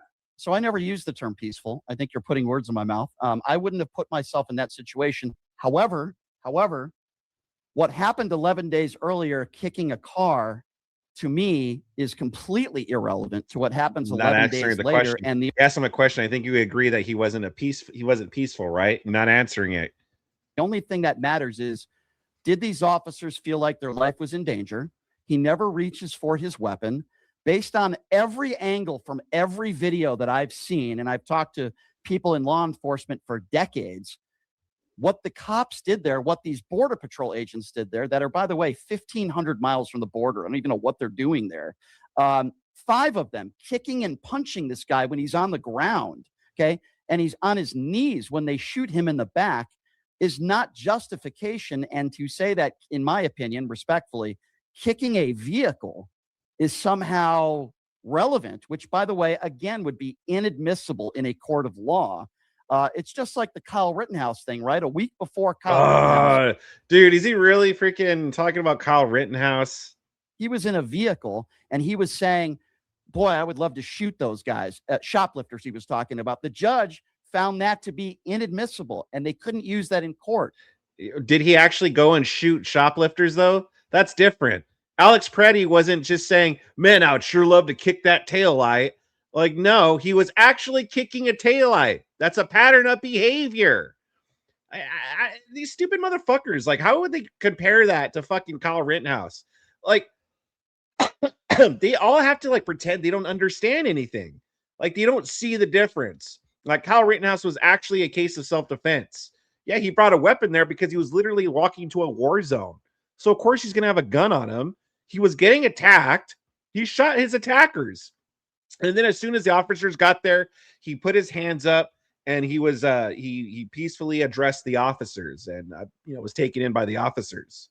So, yeah, that's totally different than Alex Preddy, who a week before violently kicked the taillight of ICE officers and then was meddling and getting involved with the arrests where he was shot. Like, again, you could see the difference with both people here. One didn't go there with the intentions of doing harm. One did, But again, these lefties have to pretend that they don't understand anything. And they wouldn't be. Let me ask you a question.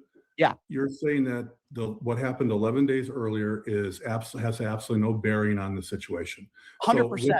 Okay. 100%. So with that, would you say that everybody that's involved with J6, where that happened 6 years ago, what they did on J6 should be completely inadmissible? It doesn't matter with anything going forward with them. What court would? By the way, Brian Shapiro talking about how, like, well, that's an inadmissible in court. Like, how that's it. It doesn't matter that he kicked a taillight a week earlier. It doesn't matter. It's an inadmissible in court. Oh, okay. But how come he's always bringing up Trump's past? How come he's always bringing up Trump? Oh, well, Trump did this. Trump did that. Oh, okay. Well, that's inadmissible. Like, by your standards here, why bring it up?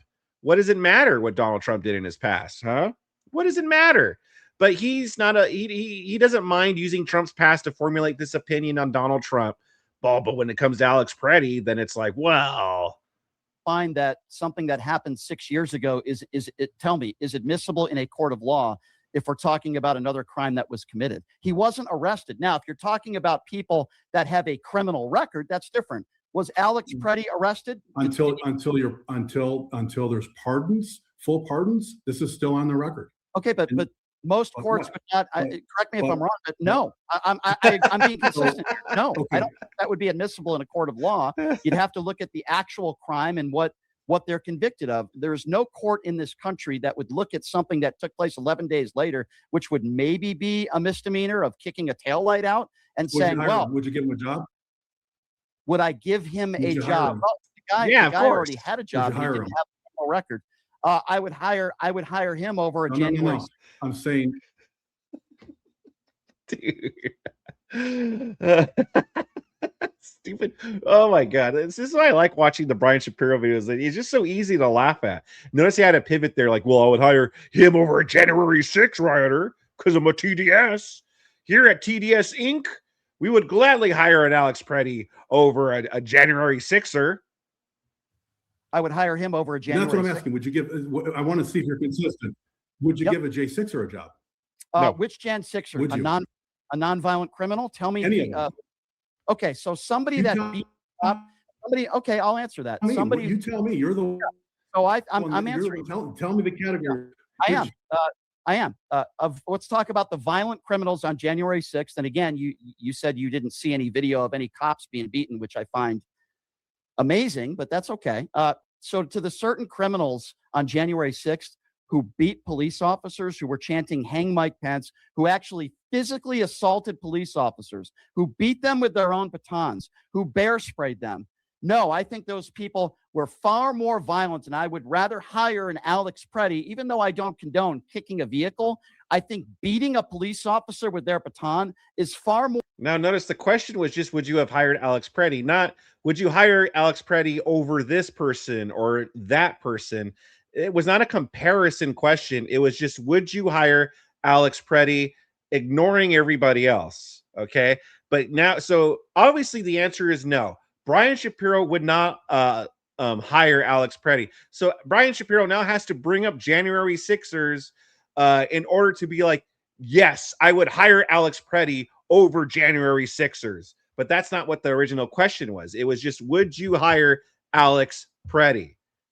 More serious crime than kicking out a taillight. Well, yeah. Now you're making a comparison to two, but what I want to see. Well, that's what you were doing. I'm not looking for comparison. Dude, this Paul guy is good. He's pretty good. Overall, he's good. I'm looking for a yes or a no. Is it? Oh, what do you mean? You're trying to. One is more than the other. That's not what I'm looking for. You're making a comparison. Oh, that's not what I'm asking for. You're asking me, would you hire any of the January 6ers? And I'm telling you that there are a lot of people that committed very different crimes. And now he has to interrupt him. There's non-violent criminals who went into the building and didn't touch anybody. There was no destruction of property or anything. That is very different, January 6th. So you'd hire them. Yes or no? I would much rather be inclined to hire somebody like that who's not a violent criminal. Not inclined. I want you to go on a record, and I actually want to hear a yes or no. Would you hire? I don't want to hear inclined. Inclined is. Would you hire him? It's a simple yes or no. Would you hire him? Yes. If we're talking about non-violent criminals, yes, I would. Okay. Yeah. Thank you for taking. Thank you. Hey, I appreciate the honesty. Thank you for answering the question and taking a stand on this one way or the other, and not living in a murky. If so, you would hire them. Okay. But I would never hire anybody who beat a cop. I would. Okay, that's the other side of the spectrum. Hire a felon. What about the ones in the middle that went into the Capitol and they broke some plate glass, and they sat in a chair? What about those guys? Is that about the same as maybe sitting in? So you're talking about destruction of property? Yeah, just like the destruction of the property on the vehicle. So if I saw somebody like an Alex Preddy kicking out, destruction of property, I would prefer not to hire either if I was a business person. I wouldn't want to hire somebody who maybe has some anger management issues. But here's the difference. Those people that did destruction of property on January 6th, they're still alive today. They're pardoned. Alex Preddy is dead. Except for Ashley Babbitt. Ashley Babbitt's dead as well. Yeah, you are correct on that. Yes. But let's be fair. Let's not have a narrative where we have one dead person in Minnesota with all the protesters and not give the same accurate information. We have one dead person at the Capitol Police hands, and we have one protester in Minnesota at the hands of Tim Walz, right? His state. Right after Ashley Babbitt was shot, I didn't hear the president or Democrats in general calling her a domestic terrorist hours after that shooting. Right after Alex Preddy was shot, and yes, I do believe it was murder. I do. You had Kristi Noem calling him a domestic terrorist, and you had You Stephen believe Miller. Ashley Babbitt was murdered? You believe Uh, Ashley Babbitt? No, I don't. No, I don't. So you believe Ashley Babbitt was properly executed, but you believe that party was murdered? Don't believe that was an execution. There was a full investigation. It took months, by the way, to conclude in the investigation. Oh, And if there's an independent investigation that finds that Alex Preddy was the one at fault in a full-on investigation, then I will respect that decision. You as well. just got done saying you watched video on it. So based on your own eyewitness, can you not accurately and honestly just disclose?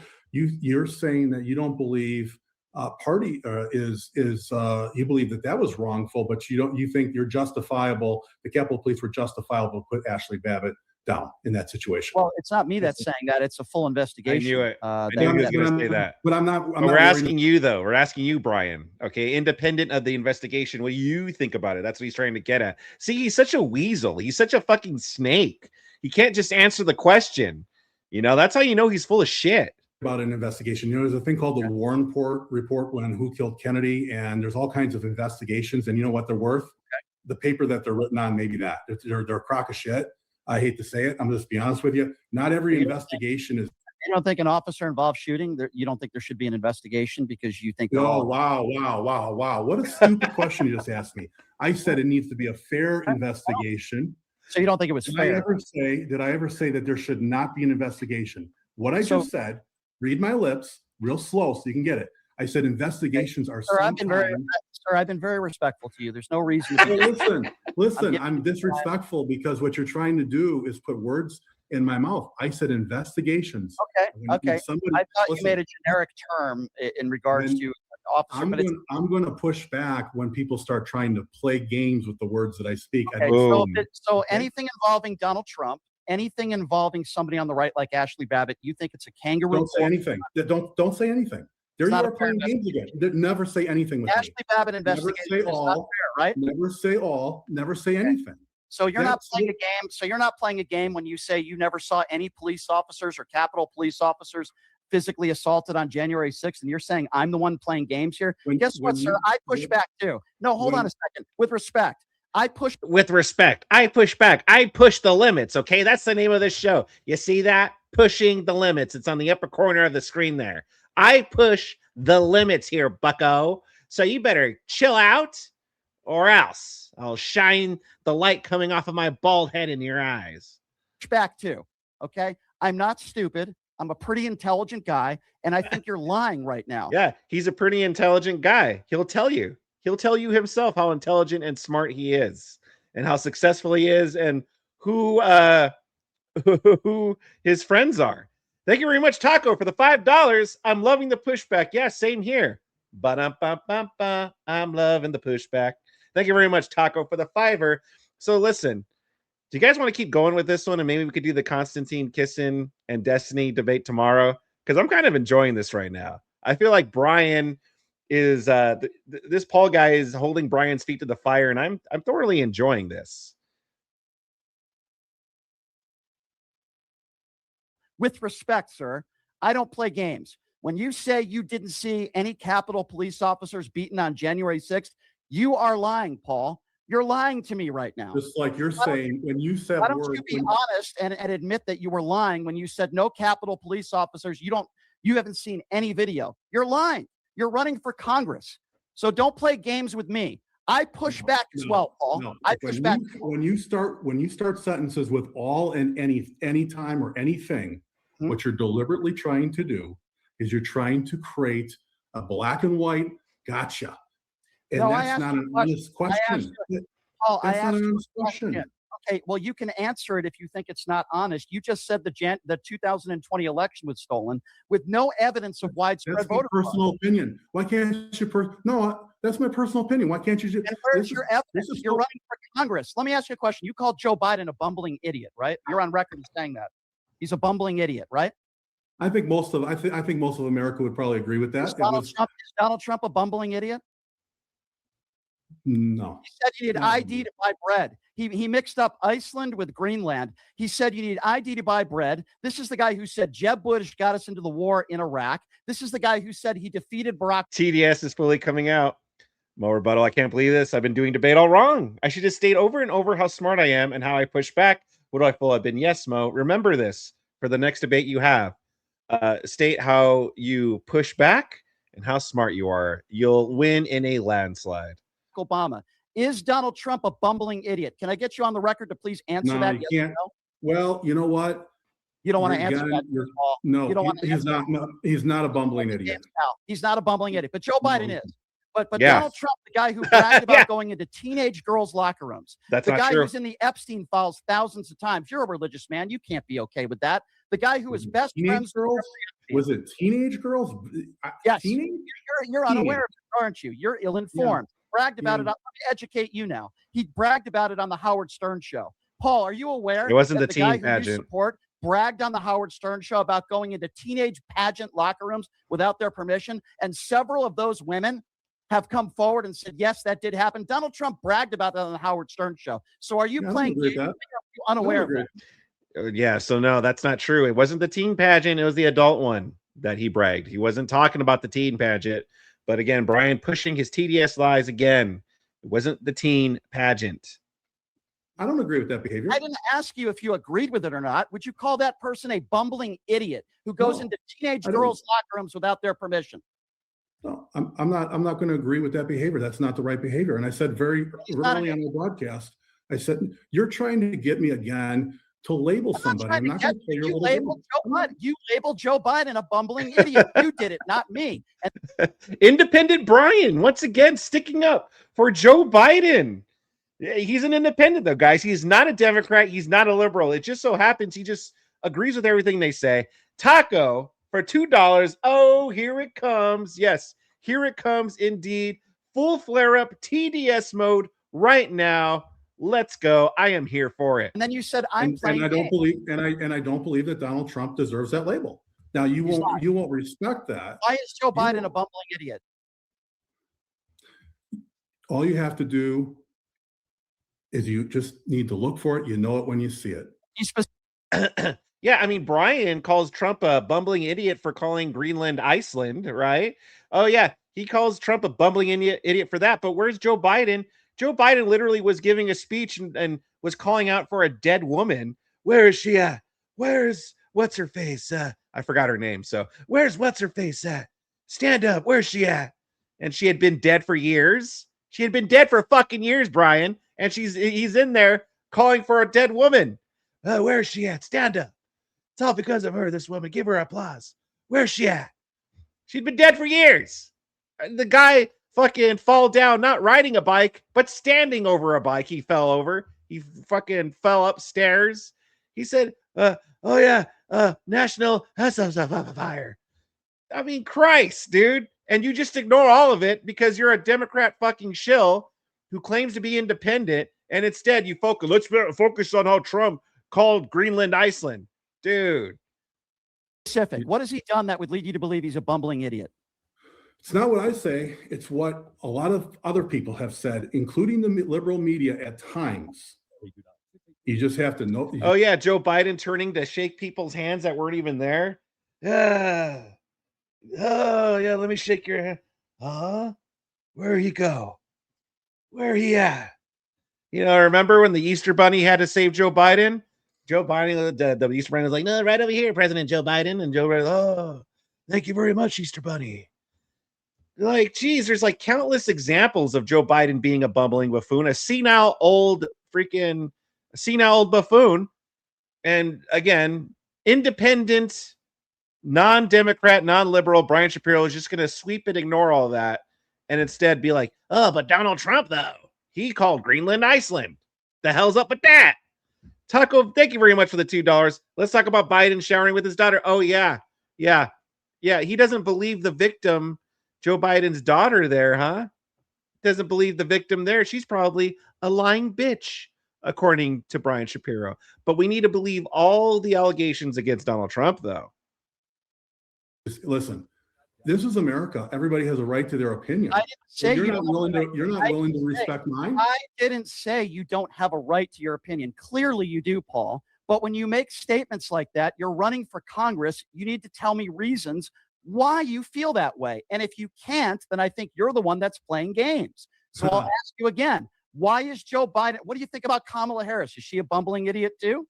Kamala Harris, Yeah, of course. pretty much. Yes. Okay. So why is Kamala Harris a bumbling idiot? Give me a reason. Because listen, buddy, you need to calm down first. No. You need to calm I down. was very respectful to you. And I was very respectful until you started. Until you started saying questions with all or everyone. Okay, so Paul, I push back too. Okay. Yes. You also tried to trap people. Okay. Now, Paul, tell me. No. I'm not playing games. You're running for Congress. You're running for Congress. I know what I'm running from. You're running from the truth. I'm not running from anything. Yes, You're the guy who thinks I've embarrassed you on your own show. You're the bumbling idiot. I've embarrassed you on your own show. You're the bumbling idiot that thinks Trump won the 2020 election. You have been embarrassed in this election. Why is Kamala? Yeah. You are a bumbling idiot. Okay, you're the bumbling idiot. Why is Kamala Harris a bumbling idiot? Give me one example. Because you look this big on your show. Why is she a bumbling idiot? Yeah, just listen to her. Just listen to some of the comments that were made about yellow school buses and all this different types of nonsense. Listen to the comments the American about people. Trump. And you know what? It's about windmills. Tom, I'm talking about windmills and Hannibal Lecter. I really got you worked up. Hannibal Lecter. Really embarrassed yourself too. What's he talking about? When did Donald Trump talk about windmills and Hannibal Lecter?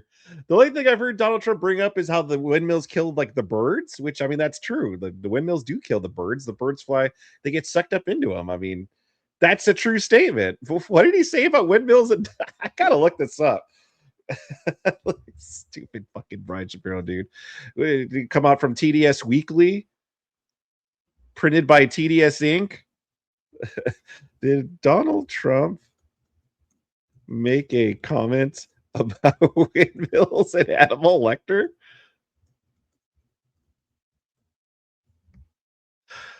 Let's see what Grok says.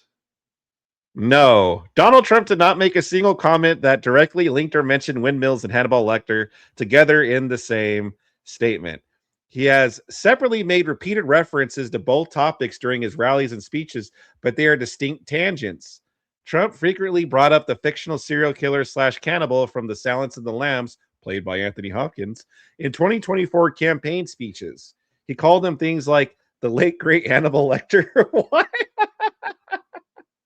The late great what? Oh, that's funny. The late great Hannibal Lecter, a wonderful man, and used the character to compare undocumented immigrants to dangerous people being released from insane asylums or prisons. Based. This became a recurring and much mocked part of his stump speech. Part of his stump speech, including at a May 2024 rally in Wildwood, New Jersey. That Hannibal Lecter, he was the late great Hannibal Lecter. He was a wonderful man. Loved Hannibal Lecter. Made the most delicious cuisines, by the way. I had to ask him for his recipe. Windmills. Trump has long criticized wind turbines, falsely claiming they cause cancer from noise, kill birds and whales in the case of offshore ones. Whales, huh? Well, that's interesting. And are otherwise harmful or inefficient. Well, I mean, that's kind of true, though.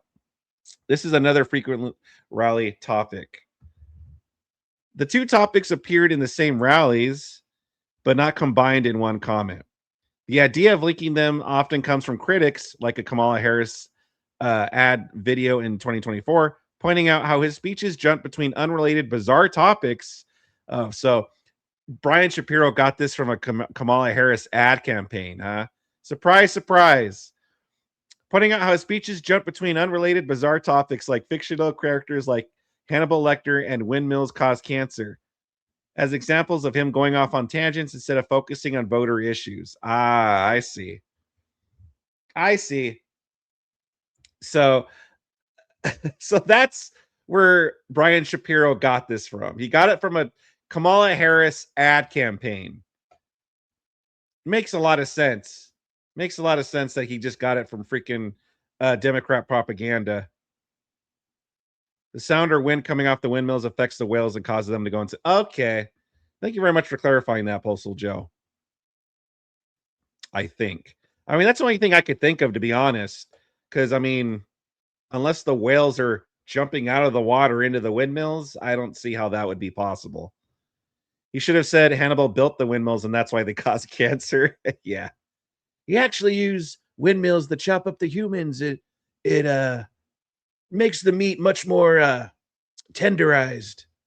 Makes it more delicious for the cuisines, like the spaghetti and human meatballs. Delicious, by the way. You got to try it. No, Today. you've embarrassed You've embarrassed and I yourself. think you have no It's chance. nice that I to can win. get a liberal to be this Yeah, embarrassed and of all, fired up.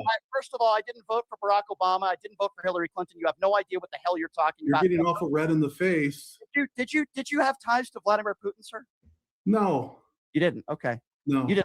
I'm just playing a game. I'm just throwing the question out there, bud. I know you're playing a game. No, I know that. And that's what I'm calling you out on. So Kamala Harris is a bumbling idiot. Joe Biden is a bumbling idiot, even though you can't give me any reasons why. I But don't Donald need to. Trump, The American people have. They voted against them because they can Joe see what's Biden, going on. excuse Yeah. me, sir. Last I checked, Joe Biden defeated Donald Trump, and it's not my fault that you can't spell the word fact. I mean, Joe Biden had to drop out for re-election. They urged him to drop out because that's how fucking senile he's becoming.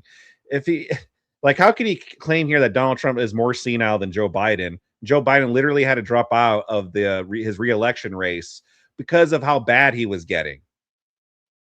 And What you you're have no trying evidence. to do is you're trying to get me to say things so you can twist No, I'm not words. trying. I'm not trying. I'm just Just proving accept that it. America has not voted for these people. It's a fair. If you America, believe in, excuse me, sir. you America think that voted for Joe Biden. He won the popular vote. You have no idea what you're talking So about. did Donald did Trump. they vote for that? Was the Kamala election? Was that a fair and free You just election? said Joe Biden. Joe How Biden come- won the Let me election. ask you a question. Let me ask you a serious question.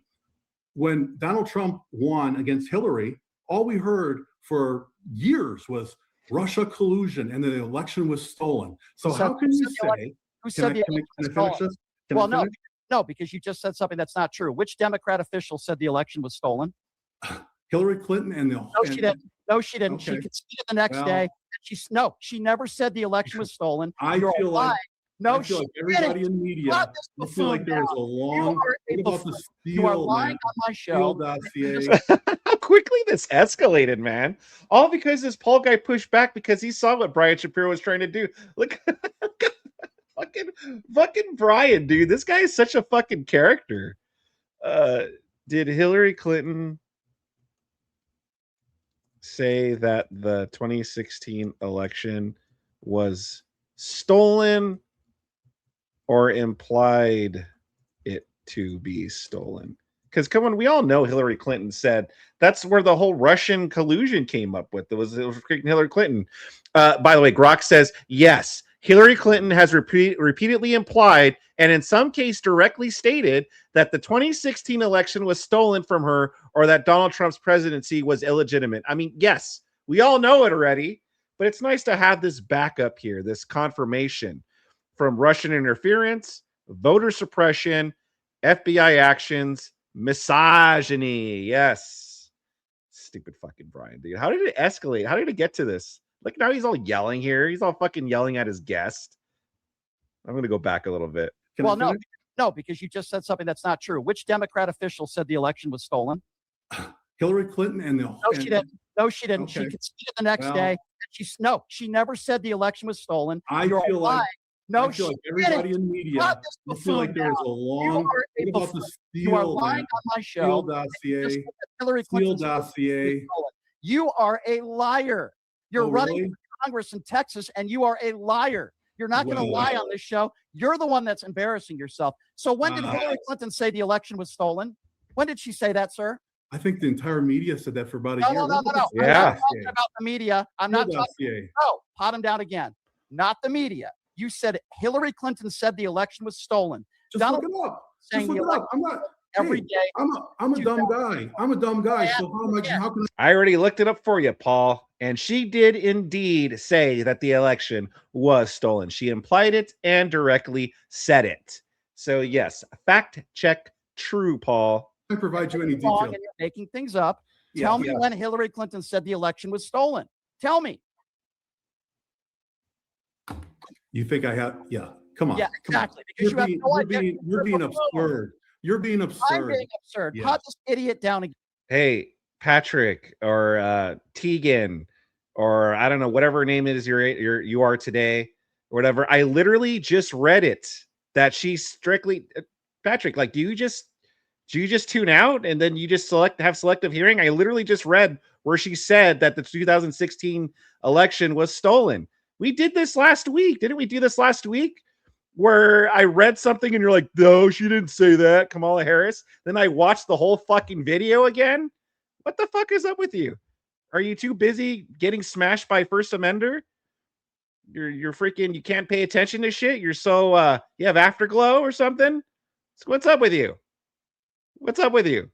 He has the same mindset as Crying O'Brien. Yeah, I think this guy's a little retarded. Tegan, I think he's a little retarded. That's why he has so many alt accounts. You know, it's like a compulsion. Like he has to it's like, like some, how do you say, like mentally impaired people, like they have some like kind of like quirk about them. I think that's what's going on with Tegan here. Like he has this quirk. He has to make all these alt accounts. It's like his little hobby that he has going. That's why he has like 1,000 alt accounts. But yeah, and then I just say right here, yeah, Hillary Clinton did do this, and he's like, no, she didn't. I literally just fucking read it.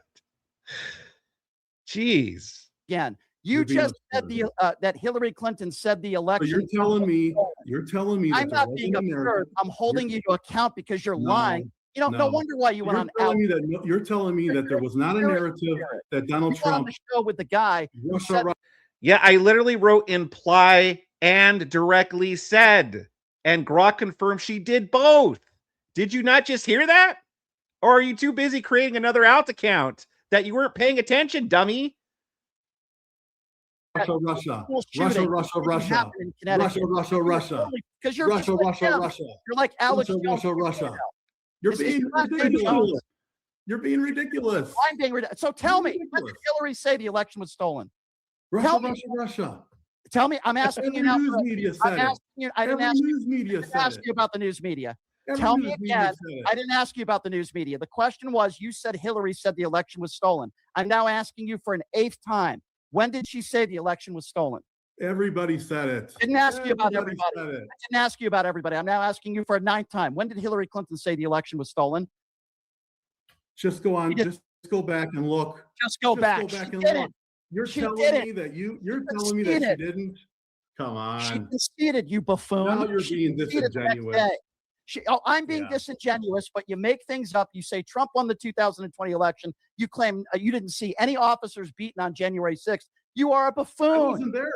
No. You are a Trump mushroom gobbler. That's what you are. You can't criticize Trump for anything. What I love is that Brian Shapiro will constantly say, like, that's homophobic language. That's homophobic. But yet he constantly calls people he disagree with Trump mushroom gobblers. So it's pretty funny how he always does that. By the way, Joseph Romano, thank you very much for becoming a YouTube member. Hell yeah. Congrats on getting your official documents and becoming an actual documented Culver's citizen. Thank you very much, brother. Things up. And I taught you a lesson today, Paul. You are not going to be you've exposed yourself as a hothead. Trust me, nobody wants you to expose yourself. To be fair, though, Chris, sometimes when you go into these, look at Brian's face, dude. He's so fucking pissed. To be fair, hold on, give me 1 second. To be fair, sometimes when you go into these, like you're gonna, obviously know as much as you can, but you're not gonna know everything. And sometimes things get brought up that you maybe didn't research or maybe didn't relook up, So the thing is that we all know that Hillary Clinton did the whole Russian collusion thing. Like that came from Hillary Clinton, the whole Russia. He's absolutely right. And we all know it. It's like the same thing. That's what like lefties will do. They'll be like, well, can you name a single example, a single politician that said this or said that? And it's like, okay, listen, like we can't think. Sorry.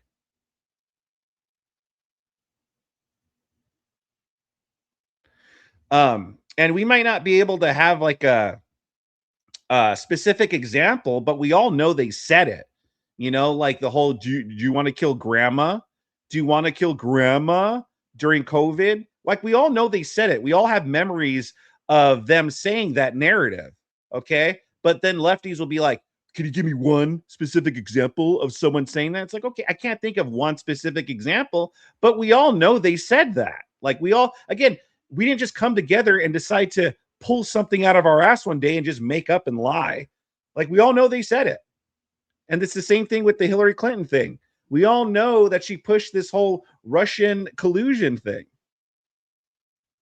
Is this how all your interviews work? Yeah. Is this how all your interviews work? Let me tell you something. You are a no-name clueless fool. I've had Caroline Levitt. I've had Caroline Levitt on this show. I've had Robert F. Kennedy Jr. on this show. Nobody knows who the hell you are. And there's a reason for that, because you are a clueless buffoon. That's why. You are a guy who makes things up. You are a right-wing Trump. So are you saying that Donald Trump made up? Are you saying that 75 million people made up the same thing that I said? I'm not saying 75 million people are wrong.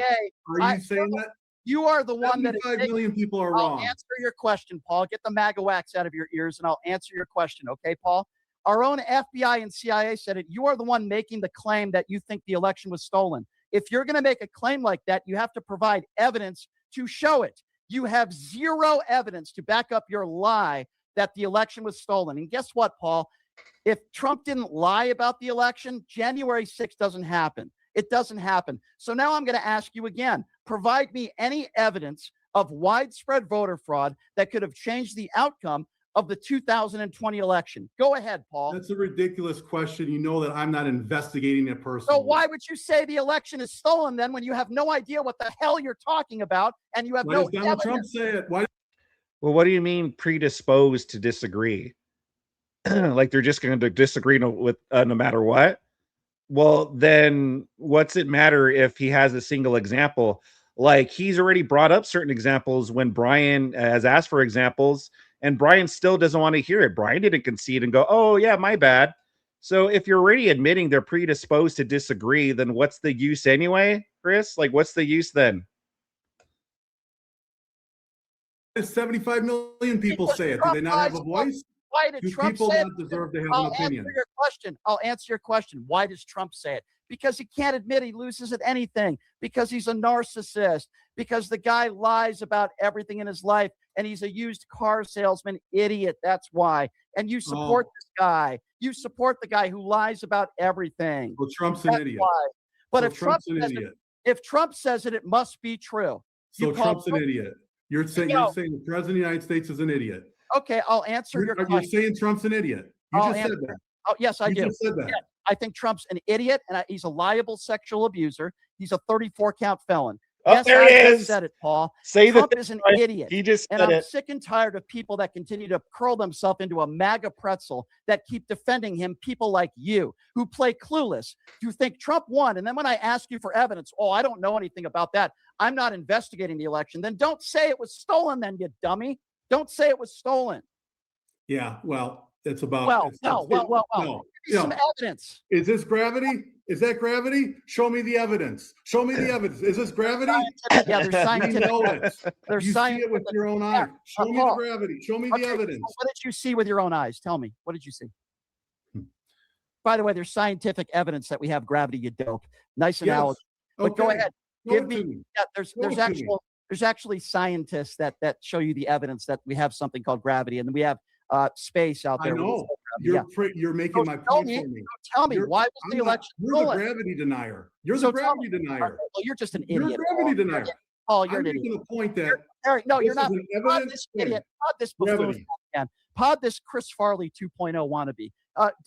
Dude. What? Seriously. Chris Farley 2.0 wannabe. Gravity to the 2020. Does Brian Shapiro know what Chris Farley looks like? Election. You're running for Congress, dude. I said comparing it. I said it's a natural law. It's a natural law. It's self-evident. You can't provide any evidence that the election was stolen, but you having fun? Stolen. You having fun? Am I having fun? I'm having fun. You're showing you what a moron you are. Yes, you're a moron, just like Trump. Okay. You're a moron. Just like you can't even concede that blue cities have more gun violence than other places. Back to guns now. You've called Kamala Harris a bumbling idiot. You've called Joe Biden an idiot. By the way, you haven't come up with any. By the way, everyone agreed Kamala Harris was a bumbling idiot. Everyone fucking agreed, or else she would have fucking won. If you want to appeal to like a majority or whatever, Kamala Harris would have won if people didn't think that she was also a bumbling fucking idiot. Any reasons why you call Trump an idiot? Yeah, but Yeah. What's your the point? difference, yeah, Yeah. What's your point? What's your point? That you got a big bad microphone and you got a big bad microphone and you can call people idiots and other people can't? What's your point? What's I've your come point? up with reasons why I think he's an idiot. Oh, Example, or maybe a criminal or a bad Okay. person. Okay? okay. He's cheated on every woman he's ever been with. He's attacked Gold Star families. He's attacked POWs.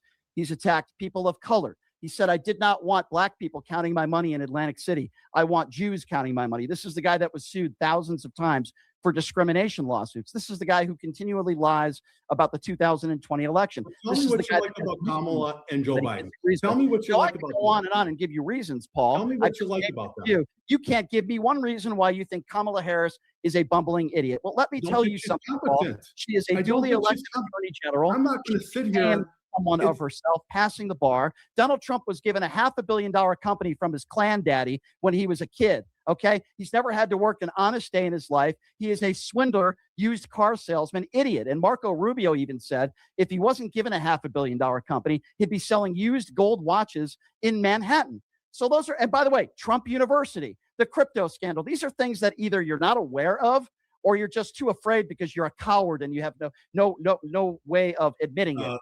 Why don't you yeah. admit it that he's a used car salesman wannabe and he is a are you agree with the crypto scandal stuff? Do you agree with that? I just gave you reasons, Paul. I know you're quiet now. I just gave you reasons. No, I'm just speechless. I'm just I speechless. bet you are. I'm I just bet you are. No, tell me. Why don't you tell everybody what you like about Kamala and Joe Biden so much? Sure. Tell me. I'm Tell so us. glad because I Tell want to us. educate somebody like you. Please And I will, do educate us. Educate us. then you please need to be quiet. Okay. One thing I will say about Kamala is that she's a good mother, she's a What? good wife, and even the mother of the actual children has said that because she's a stepmother, has said she's a good mother and she's a kind human being. I'll tell you something else about Kamala.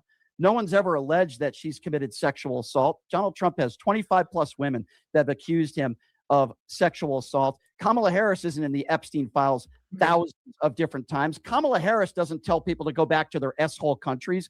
Kamala Harris doesn't attack people based on skin color. No, Kamala Harris isn't a convicted felon. She's not a liable sexual abuser. So what you're telling me is you don't like it's the personal, but I'm asking you about the policy positions now. Oh, okay. So you just said, okay. So now you want to go. Because if you no, just a second. If you're going to be completely honest with me, when you asked me about Trump, I told you straight up that there was personal things that I didn't agree with, but I thought he was a good. Okay, good. I'm glad we agree on that. Now I'll go to some policy disagreements. Please Paul. do. I'm glad we agree, and that's why. I By want the to way, know policy issues. that's why I called Donald Trump an idiot. Okay, there's half and half here. There's policy, and then there's personal. Okay, and the personal Okay, stuff. you seem to like to go personal. Well, I mean, Yeah. I go personal with people that go personal with me. But let's talk about policy for a moment, and we can start with Kamala Harris. That's fine. Mhm. Kamala Harris would not have given the biggest tax breaks to the top 1% like Donald Trump did. Actually, Donald Trump, $100 billion in tax breaks to the top 1% in this country. Kamala actually had a plan. She wanted to lower taxes for people that were making under $400,000 a year to around 26%. She actually campaigned on that. Believe it or not. I can tell you that Kamala Harris wouldn't have ICE agents in Minneapolis, 3,000 or 4,000 of them. I can tell you that Kamala Harris wanted to actually not take away Medicaid and health care, wanted to continue Obamacare and the subsidies. And I can also tell Why is you that good? that millions of Americans would not. Why is that good to continue Obama? He just says that, but that begs the question, like, why is that good though? He just says that, like, if that's a good thing, like if everyone's on board with Obamacare. No, not a lot of people like Obamacare. Yeah, I know there are some that do, but there's not a lot of people. There's a lot of people that don't. So when he says that as if that's just an automatic good thing to list, like, well, why is that a good thing? Have lost their food stamps. You know something else Kamala Harris wouldn't have done? Overturn Roe versus Wade. Okay, Kamala Harris wouldn't have done that. She doesn't. Again, and why is not overturning Roe versus Wade a good thing? Like, again, he just assumes like these are all goods. But what is he? It would be great to know Brian's ethics, to know, well, why is that a good thing? Where is he basing this off of? Want to tell women what to do with their bodies. Kamala Harris wouldn't have done that. She wanted to raise minimum And you wage. think that's a good thing?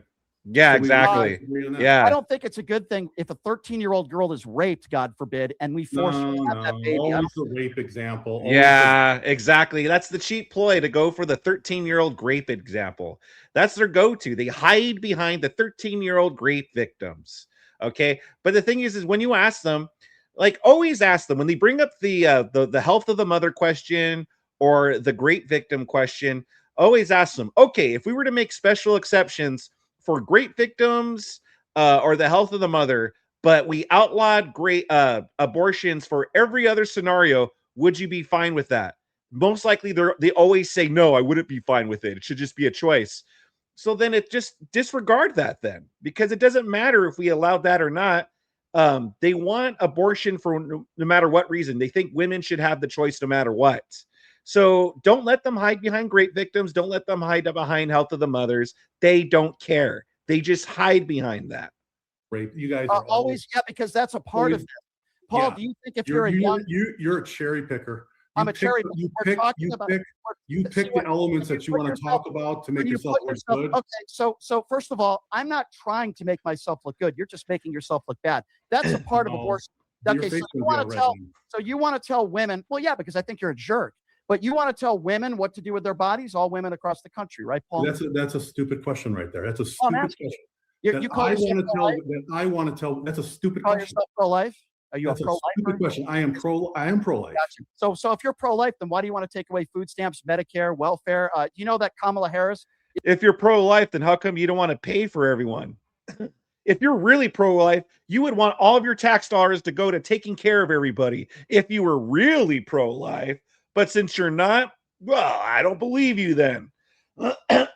You should be willing to give as much as your tax money to take care of other people as you can. And it doesn't even matter if they're committing fraud or not. Doesn't even matter. You should just want to give as much of your taxpayer money as possible to anyone that needs it or that just wants it. Is not Did you against not taking just away. listen? Did you not listen to the first Oh part? no, of the I've interview? just trust me, I've Did struggled. you not listen where I said we need to make sure that people who are in need of things responsibly That's get not that? what Trump We is need to. doing. That's not what Trump is doing in the big and No, you beautiful. asked me what I wanted. You asked me what I well, wanted. you support Donald Trump. You support. Now, I That just gave doesn't- you some policy not- disagreements. Not categorically on every single thing where you're going to have me rule on or speak on something. What Donald Trump always wants to do is not what Donald Trump always gets to do. And a lot of times there's compromises that's made in budgets and made in plans. And then you asked me about me. And when you asked me about me, I said we need to root out the fraud, and we need to make sure our government runs as efficiently as possible so that people don't lose benefits. Okay, I very agree. clear about that. Let's talk about. So look, unfortunately, we're probably gonna have to continue. There's not a lot left. There's not a lot left. Let's just get to the end. Let's see how it ends. Come on, load, buddy. You can unmic me now. You can unmic me. I love how you silence me. Censorship. Yeah, censorship. Guess what, Paul? Let me explain to you how the law works, because clearly he's muting him now. So now Brian's muting him. you want to be a lawmaker, but you don't understand how censorship works. You see, Paul, here's how it works. I run my own private business. This is my own show. If I don't want you on or I want to pod you down, I have the right to do that. Sure, that's power. Okay, good. You have power. Yeah, so Patrick Greatman, or whatever your name is, Rob Nor Tactics, you're pro-immigration, let immigrants into your home. So again, deflecting onto, well, Rob, look at what Rob does. So do you think it's all right? Do you agree with when Democrats do that? When Democrats go, oh, if you're really pro-life, then you should be willing to give your tax money, which, by the way, isn't the same thing, though. It's not the same thing. Abortions and where your tax dollars go to, paying for Medicaid, isn't the same thing. It's a false comparison. Meanwhile, at least with the immigrant example that you just pivoted to, because that's what all you fuckers do is just deflect and pivot and never look at yourselves. In that example, at least Rob is making it directly addresses what's being talked about, which is the immigration, which never mind letting people into your homes. Letting people, like, when they ship them to the fucking the vineyard where all the fucking rich people are, they wanted them gone. They wanted them out of there. They don't care about illegal immigrants. They don't care about illegal immigrants at all. How is not wanting your tax dollars go to Medicaid fraud or whatnot? How is that the same as not wanting innocent babies to die? How is that the fucking same, Patrick Greatman? How is it the fucking same? It's not. But that's all you fuckers do is just pivot. You just pivot and go, oh, well, what about this? What about when Rob North says that? Well, what about this? What about that? Like a fucking retard. But again, I'm not surprised. You sit there all day and make out the counts because you're a fucking weirdo. You're a fucking weirdo, Tegan. You're a fucking creep and you're a fucking weirdo. I've had you on now. I've had Robert F. Kennedy Jr. and some of the biggest names in politics on this show. Great. I have had you on for an hour and a half, regretfully, and you're saying that I'm censoring you, you fool. I'm censoring you. Dude, you literally are censoring him when you are muting him. Opportunity to embarrass yourself on this show, which clearly you've done. You've claimed that election was stolen. You say you didn't see any police officers. You say you didn't see any police officers beaten on January 6th. Paul, you're just a buffoon, man. Yeah. You're just a buffoon. Yeah. You're a right-wing Trump mushroom gobbler. I suggest you take. I am a right-winger. I am a right-winger. You're right. I was gonna say, yes, I am a mushroom gobbler. I didn't say you were just a right-winger, Paul. Yeah. I also say you wear the Donald Trump knee pads 24/7. You're incapable of criticizing Donald Trump for anything. And quite frankly, Paul, I feel bad for you, man. I think you need to go back to school and get an education. Really, dude. Get an education and stop playing partisan politics and be a normal human being. I have an education. I have plenty of degrees. You know what? You sound like a very intelligent guy. You're extremely intelligent. You sound like a little angry man. Cut him down again. Cut him down again. First of all, Paul, just fucking muting let him. me tell you something. Dude. Oh, he left. I sound like a very angry man. Have a nice day, Paul, you buffoon. Numchuck, what did you think about that? I love Temu Pat McAfee. Jeez. What a buffoon.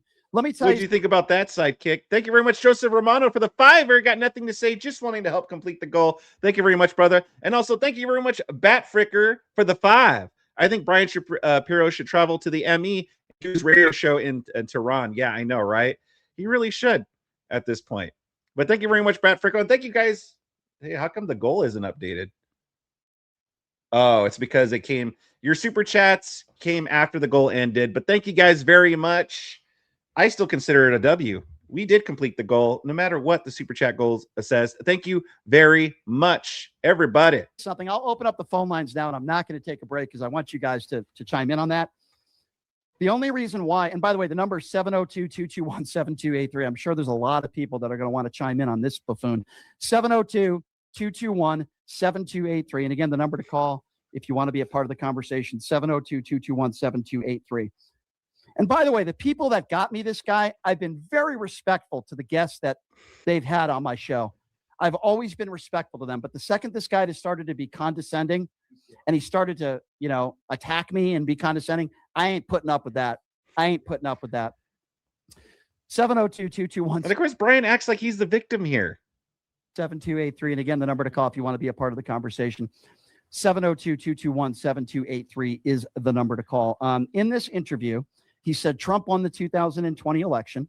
Now he's going to focus on this stuff. He said this, he said that. Interview, he said he didn't know of or wasn't aware of any law enforcement being injured on January 6th. In this interview, he called Joe Biden a bumbling idiot. He called Kamala Harris a bumbling idiot. He called Biden a bumbling idiot because he claimed that Biden mixes up his words. And then when I gave some quotes from Donald Trump, he didn't want to have any of that. He says it's very, very rare. All right. Wow. We got a lot to get to here. Again, the number to call, 702-221-7283. Look at him, dude. He's fucking rattled. Look at him rocking back and forth, dude. I don't think I've ever seen him this rattled. I've seen him spurred before, but I've never seen him this riled up. He called Kamala Harris a bumbling idiot. He called Biden a bumbling idiot because he claimed that Biden mixes up his words. And then when I gave some quotes from Donald Trump, he didn't want to have any of that. He says it's very, very rare. All right. Wow. We got a lot to get to here. Again, the number to call, 702-221-7283 is the number to call if you do want to be a part of the program. All right. Why don't we start off with Jason? Jason is first up. Man, if I could vote for Paul, I would. But he's in Texas, so sadly I can't. We need more based people like that here in California. More Pauls, less Brian Shapiros, please. But yeah, that was actually a pretty good exchange. Shout out to whoever suggested that to me. I forgot who, but I'm glad I watched that. It was It was quite funny and hilarious seeing Brian Shapiro get owned like that. It's funny. He's always like, we start off very respectfully. I'm always respectful to the guest, but no, he's always the one trying to get gotchas on the guest. He's always one that starts it first.